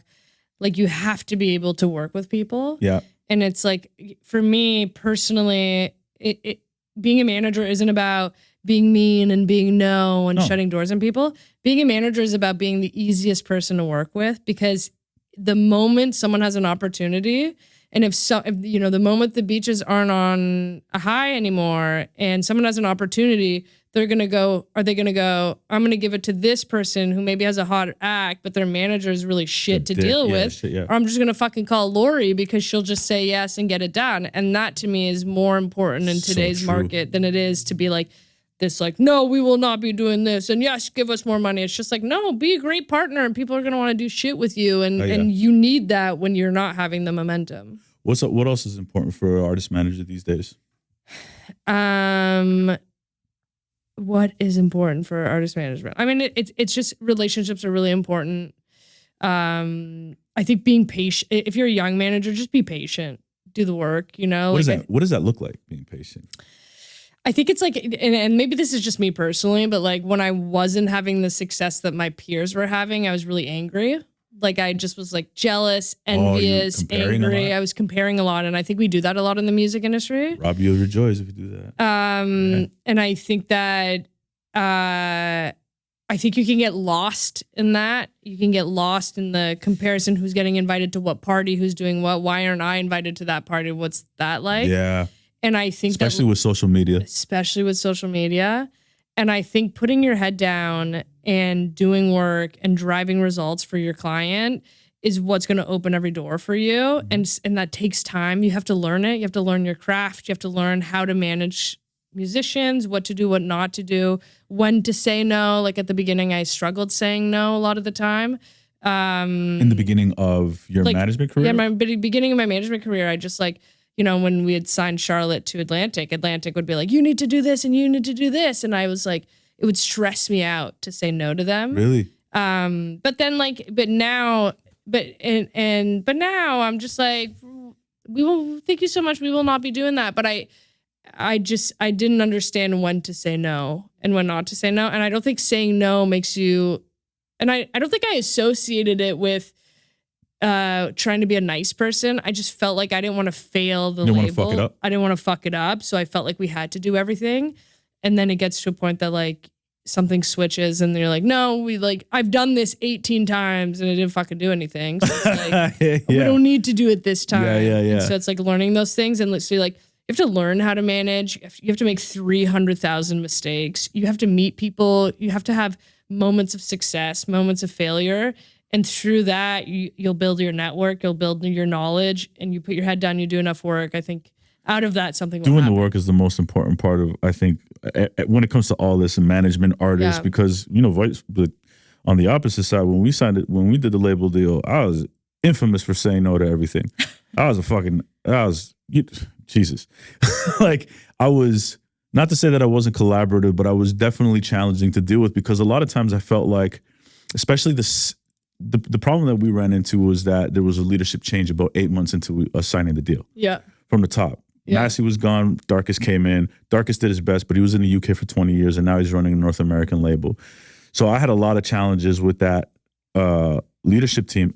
I love Darkest. Yeah. Great dude. But there was so many significant changes that it kind of felt like there was a lot of cooks in the kitchen. Yeah. And so there was a lot of me fighting and saying no. But see, I came from a label, whereas you came from entrepreneur. Right. You know? So like I came. Oh, yeah. Okay. So like right. I came from the other side where like managers are horrible. They're saying no to everything. So I was like, I never want to be that manager. I never want to close those doors. I want to be the manager that says yes and does everything, because at the time you're kind of like brainwashed into thinking that the label is like, the label's number one. It's the reason why everything is. The reason why everything is because of the label. And especially when I'm like 21 and this is my purpose in life. Like I really thought everything at the label was the right thing and the only place you could have success. And so when I left to become manager, I was like, why wouldn't we say, yeah, they're right. Of course they're right. It's a label. You know what I mean? And it's, and then through the process of doing it and learning and burning out a client or pushing them too hard or realizing what we thought would be something wasn't really anything, you kind of learn, okay, that doesn't matter. That doesn't. And a lot of the time, a lot of shit doesn't actually matter, you know? So true. Because as a manager, the number one rule is to protect your artist. Yeah. You have to protect them. Obviously, you're going to do the work, but there's always going to be conversations. There's no solutions, only trade-offs in life, period. 100%. But, you know, then when the label will come and they'll say, well, can you just go and take the flight? It's only a 4-hour drive. It's like, brother, listen, like, this person is tired. It's like, it is too much right now. How about a day? Yeah. And they call you again and they push you. And at that point, that's when you're fighting. You're like, I've already told you no politely a couple of ways. How else do you want me to tell you? And I'm 26, and they would like bully, like they like bully you a little bit. The American managers at the time, they'd bully you into like almost doing it, and it was just like the American managers or the American labels. You know, if you were signed to a major in America, they'd be like, "Here's this little Canadian girl, 26. Like, no, you need to do this," and I'd be like stressed. But like Charlotte would be like, "Fuck, man, like I'm burnt out." They try that shit with us too. Yeah, no, but I don't think it would happen. Like now, it doesn't happen. You know what I mean? With the like, labels? Yeah, I bet you still does. But I think probably to like the younger kids that are like developing. They're not doing that to you. No, they're not doing it to me. Well, I mean, because you have like a lot of success, and you're right. At the end of the day, half of this shit doesn't matter that's being done. Half of it doesn't matter. Half of it really doesn't matter. But to your point, it's good to have those relationships. Yeah. Right? Because like you said, there always happens. It's ebbs and flows in the business, right? And in life. One day you're really hot, one day you're not. But how do you keep that sustainability? It's the relationships and the networks that you build, right? If you're a great partner. You gotta be a good partner. Speaking of good partners, I noticed that you're distributing the next project through AWAL. Yeah. What made you go and do it, partner up with AWAL and not do like a self-funded distributor or like an aggregator on TuneCore, CD Baby or something like that? Yeah, I love AWAL. Okay. It's so funny because Pete before Blame My Ex came out, before any of the song came out, before Blame Brett even went viral. I'd already done business with AWAL for years and years and years when Chris Hardy was the head of AWAL Canada. He was amazing to work with and I loved it to death. And then Liz and Emily were there. And so like, I just always did my clients through AWAL, but just like the 15%, take it off whenever you want. Because I felt like if I'm going to use a distributor, if I bring all my clients to one distributor, then they're going to prioritize my clients because all of my business is there versus like putting my fingers into many pies. Right. And it's hard to manage that. It's hard to manage that. It's very easy to get lost streamline if you're just like with one company. Right, and they just prioritize, like they treated me like amazingly. And I'd put the beaches on AWAL, of course, once they got dropped. And Pete Pete comes up like a couple times a year and does the DSP meetings and is sitting in the meetings. And I think it was Pete and Lonnie came up to Toronto and it was like Pete, Lonnie, Liz, Emily. And the story of Blame Brett's hilarious because Jordan was dating the lead singer of Glorious Sons and his name's Brett. So it was about him. So it was like Canadian lore to like... It was like Canadian lore to like go into the Spotify and be like, oh my God, Jordan and Brett broke up. Jordan wrote this song about him. And then to play the songs like Don't Blame Me, Blame Brett.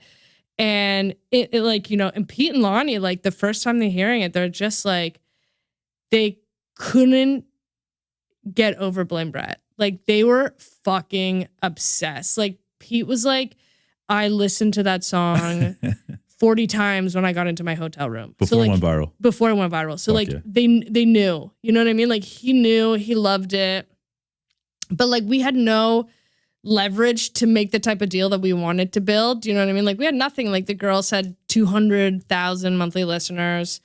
And the leverage wasn't there. So like they wanted to offer a deal, but the deal wasn't what I wanted in terms of like what I wanted to see in terms of a deal. And the belief, again, I had blind belief. I was like, this is going to be fucking huge. And I wasn't ready to make the deal. And they had offered. I said, I'm not ready to make the deal. Song goes viral. Same thing happens. Everyone comes knocking at the door. You have a meeting with everyone. And it's like, the album was done by then. You know, like we had finished the album, sent the album to everybody. And everybody, like the people, this is a tip for A&R people, listen to the album. Do you know what I mean? Because I would say 9 out of 10 people in the A&R meeting didn't know the other songs. They knew Blame Brett. You could tell. You know, I was like, memorize a fucking name title. Say it's your favorite. It's just like no one felt inspiring in those meetings. No one felt like they understood who the band was. It felt like they were chasing the virality of the song. Right. But meanwhile, here's fucking Pete listening to the song 50 times a day. And so it was just it was a super obvious choice. They came with an extremely competitive deal and they've been an amazing partner from day one. And the perfect partner was like, we build the strategy. We build, you know, like Pete A&Rs with me where we, you know, in the band, obviously A&Rs and, you know, like I'll send him songs. He chimes in, but he never gets in the way. He's not like, you can't release this or like, was it your reel? Is it your reel with the guy? It's like me arguing with the. Oh yeah. Is that yours? Yeah. Leo, the comedian. The comedian, and then you put like. It feels like we're fighting for custody. Are we fighting? Yeah. Okay, that I sent to like my clients because it's like there's none of that at AWAL. I'm not negotiating for a single to be released. You know what I mean? I'm like, we want to release it here. Pete's like sick. Do you know what I mean? Like, there's no one at AWAL gets in the way of anything, so you can move quickly. Great. And that's what you want. And that's what you want. You want to be able to move quick. You need to be able to move quick. Yes. And so like even in the even in the process of making this album, Pete was like, who do you need? What do you need? And so we make a list of writers, of producers, and Pete being, you know, the head of AWAL. As your distributor. As a distributor, he calls up, gets the girls into every single room that they asked for, you know? And I was like... That's a level of involvement that's unique to you guys. And I think it's like that. I do think that they have like, we're on the Distro Plus, like we're signed to it's a bigger piece than just your classic 15, but their involvement. And I think once you do those deals and the deal goes from being a basic distro to like something that's more elevated, they get involved. And especially something like the Beaches, which like he's obviously obsessed with. They get really involved. And not just him, like our digital marketing person, Shelby, fucking rocks. Like she's thinking up of Laylo ideas. They're sending me TikTok ideas. Megan, who does the project management, is like constantly texting me, like really, really active. And so like, I feel like I have the power of a major, it feels like an AWAL ad. It could be, I love AWAL. I have the power of a major label. I have the marketing budget of a major label, but I have the splits of a distro deal. And the autonomy to do what you guys and the timing and the grants and we still drive the strategy, we still drive the timeline, we still drive the music, but we have like the most amazing support system to help us do it. And we can be quick, we can be nimble, we can do whatever the fuck we want to do. With the release schedules? Whatever I want. The only time is like, oh, our biggest priority is releasing that week. Can we move it a week? Like that's like the only time. That's understandable. Yeah. When you're having that conversation a couple of months out as well. Yeah, that doesn't make any sense. But it's not like, oh, it's not done. It's none of that. It's just like there's the flexibility to be able to move when you have to move. And I think that at that point with the band knowing who they are and how they want to do things and the type of music that they make and being so clear with the vision that they want, it's like all we need is like people to support them and it works. Where that album's coming out August 9th, I want to say? 29th, sorry. Yes, yeah, good, yeah. Okay, cool, I'll try. Yeah. With that being said, I'd love to know what you think the future of music is looking like. I mean, if I had a crystal ball, I wouldn't have known that TikTok would be driving what it does now. But I think that the future of the music industry is definitely going to be a lot more niche-based, data-based. And when I mean data, I just mean that like finding who your fans are, collecting data, building worlds around your fans, making it specific world building, making it specific to the people that you're trying to connect to. Like I think this idea to want to be the biggest artist in the world is like too ambitious. Like it'd be great to be Taylor Swift, but actually you can have an incredibly successful career if you could tap in and then not kill yourself and like have a work-life balance and still make hundreds of thousands to $1 million a year by just figuring out what your world is, who your people are, building your live show, selling records, connecting, whether it's through an email a newsletter that you write, or if it's a TikTok. It's just about finding those fans, collecting them one by one rather than in mass. Like rather than just like expecting radio or one viral TikTok to do it. Like I believe in the micro marketing, like if I can collect 1 to 2 fans a day, you know, like that's money in my pocket. Then that's honestly the truth. I think about it in terms of like your corners of the internet. Everything is niche right now because you no two people are looking at their social media the same algorithm. Everybody has their unique algorithm, right?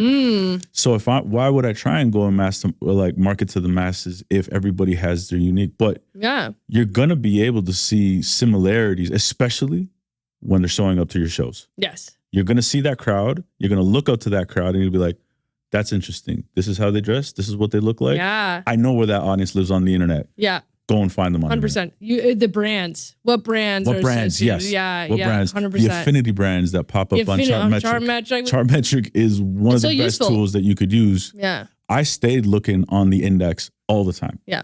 And maybe like to my detriment, sometimes I look at when that index would be going down on Chartmetric, I'm like, shit. What do we got to do? What do we got to do to spike this to make sure everything goes upward? But again, those types of tools like your Laylo, they're going to identify for you. For us back in the day with Jesse, that's how I knew the power of CRM was because community. Yes. I remember when community came out. We were super early with it. Yeah, I remember. Yeah, I've told this story probably a million times, but it's like she got hurt. So we couldn't do some shows. We had to push everything back, including the album. And nobody was using community. She was like literally one of the first ones. And then, so we told publicly that she had to cancel stuff and then she was getting some back treatment. Yeah. And then we just one day came up with an idea or tactic to be like, this is how we're going to use community and say, you just took a bunch of prescription drugs and you're feeling loose and you're going to put out your phone number to the world. Yes, I remember this. Yeah. This was sick. Yes. Yeah. And that's what we did. She's like, I'm feeling dope today. Here, I'm just going to give her my phone number to text her. Just text me. And this is like 2019. Yeah, I remember. The amount of calls and texts that I got, like, dude, your artist is online giving her phone number. She's fucking high as shit. And I'm like, oh my God, thanks for the text. Yeah. And I'm like, and the next day, 15,000 signups. Let's go. That sold, that, today, I don't even know what it's at, but when I stopped working with Jesse, it was like at 80,000 or 90,000. It's probably like double that at this point. Yeah. But that sells your tours, that sells your merch. tours, that sells your merch, that does everything. And that's your niche corner. That's your little corner. That's your money. That little corner is significant revenue to your point. I think you're absolutely right. You don't have to try and be the biggest artist in the world. You can make a pretty good living if you can find your audience, if you make good music. Yeah, if you make good music, it all comes down to the records. Yeah. It all comes down to the records. I still think radio matters. I still think there's an importance to it, significance. I think it's still a piece of it. Do you know what I mean? It's like you still radio and press, like and a new, like for press, like press is interesting. Press is interesting. Not to cut you off, but I find it interesting because it's not going to make or break you, but it still gives the fans of the artist a touch point to be 100%. Like, the Beaches are making it. Yeah. They're on late night. They're on Rolling Stones. Yeah, yeah. And it's familiarities, these institutions, right? Where it's like, if you're on Rolling Stone, it might not mean the same thing as it meant before. No, but it still means something. Still means something to the audience. And guess what? You put that shit on TikTok. Right. Then it again, to your point, the fans, it's like what you would put on Instagram. Why wouldn't you put it on TikTok? Why wouldn't you put it a little swipe? Like those touch points go into the TikTok content strategy. And so Absolutely. It's like every moment that you can build, like right now we live in moments, right? And so like those, whether it comes from a viral TikTok, whether it comes from an opening slot, whether it comes from like a Rolling Stone article, it's like those moments are little bumps that are going to help build your business over time. Mm-hmm. And so it's like, how do you build a content strategy that's based off of all the moments that you've planned for yourself? So when you're starting out, if you don't have those moments, how do you fabricate them? You do them with shows. You you pay for a press person. Maybe you get a radio interview. Maybe you do podcasts, Mm-hmm. like you start collecting these moments over time, and those moments help build an artist's career. If you're not doing anything, you know what I mean? Like, nothing's going to happen. The song's out.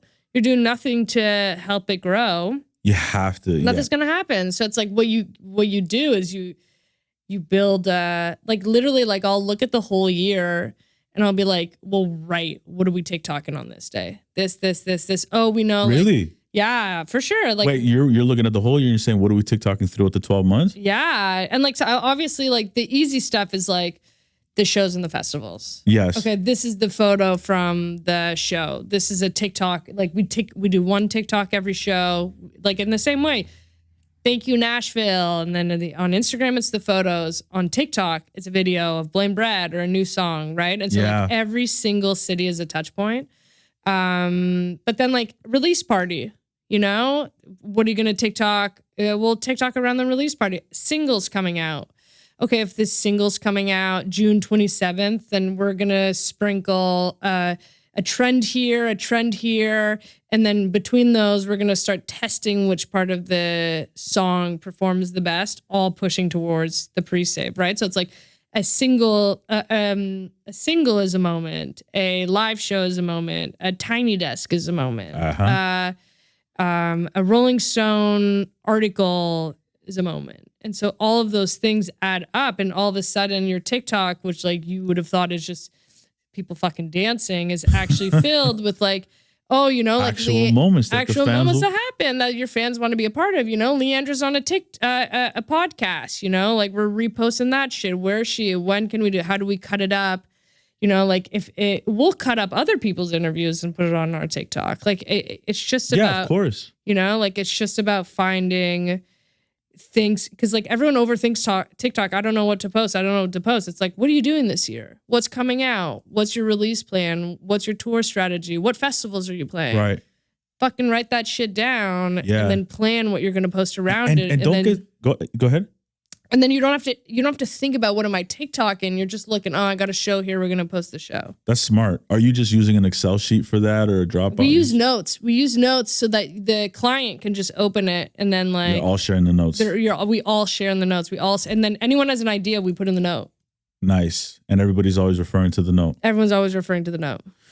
And that's like important to note as well. Don't get super precious about a TikTok. Like just put the content out. Put it out, you know? And if it doesn't work, don't worry about it. Doesn't fucking matter. I always say it just means that nobody's seen it. That's okay. Yeah, exactly. Move on to the next. Nobody saw it. Nobody saw it. That's okay. Move on to the next. And again, like as things happen, like, you know, like like they win a Juno, obviously you put it on TikTok. Yeah. But then I go back to the CRM, look at how many signups I got from the website. People going to the website, they sign up. Like there is a direct correlation between something going viral and the data that you're going to collect from it. Because people go, oh, this is fun. Who are they? You know, and they go, I want to go to a show. When's the show? My city's not there. I'll sign up here. You know, like it translates directly. And like you take it even further. It's like, you do a merch giveaway. Are you not getting all your fans from TikTok? Like you can do merch giveaways in the same way you do on Instagram. I mean, like it's a little bit more complicated, but you can put in the slide. We'll put the link here. We'll put on Instagram, put merch giveaway. Everybody that hasn't already signed up is going to sign up. Tickets giveaway. Like if we have a show and we have guest lists and it's sold out, the first thing we do is like, give it away. Give it away. Sign up on Laylo, give away the ticket, you know? Or Alex went on tour with an artist and she was in an opening slot. And again, with Laylo, you can have it where like if you DM a word, Yep.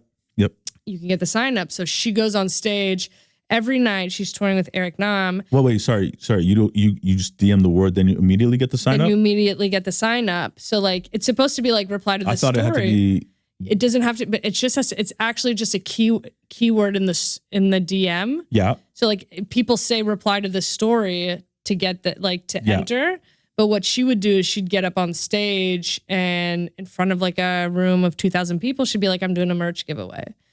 DM me the word love. And at the end of the night, I'm going to text the winner and give him a t-shirt. And so like she goes on tour, she collects 200 emails a night. Yeah, smart. And so it's just like those things that it's just like those things. I mean, that's like not a TikTok moment, but it's still a moment. She's on tour. It's like, it's still a tool. It's just like collecting as much data, finding cool ways to get people to collect that data, making sure that everything that you're doing, every moment that you have, you're either trying to collect data from it or you're posting it on TikTok to see if people get excited about it and want to repost. All your clients are incredibly lucky to have you. Oh, thank you. It's clear that you are very passionate about this business, obsessive, but it's not in a negative way. You just have so much energy. It's no wonder that you're manager of the year here in Canada. And honestly, Canada's lucky to have you because we need more people like you. We need more women who are trailblazers, who are just crushing it internationally. I think it's amazing, and I can't wait to see what you guys are going to do next. Thank you. I love everything you're doing, and again, congratulations. Thank you so much for coming and being on the podcast. Yeah, this is awesome. I've watched it for ages, so it's an honor to be here. Thank you so much. Yeah. Cool. Appreciate you. Yeah, of course.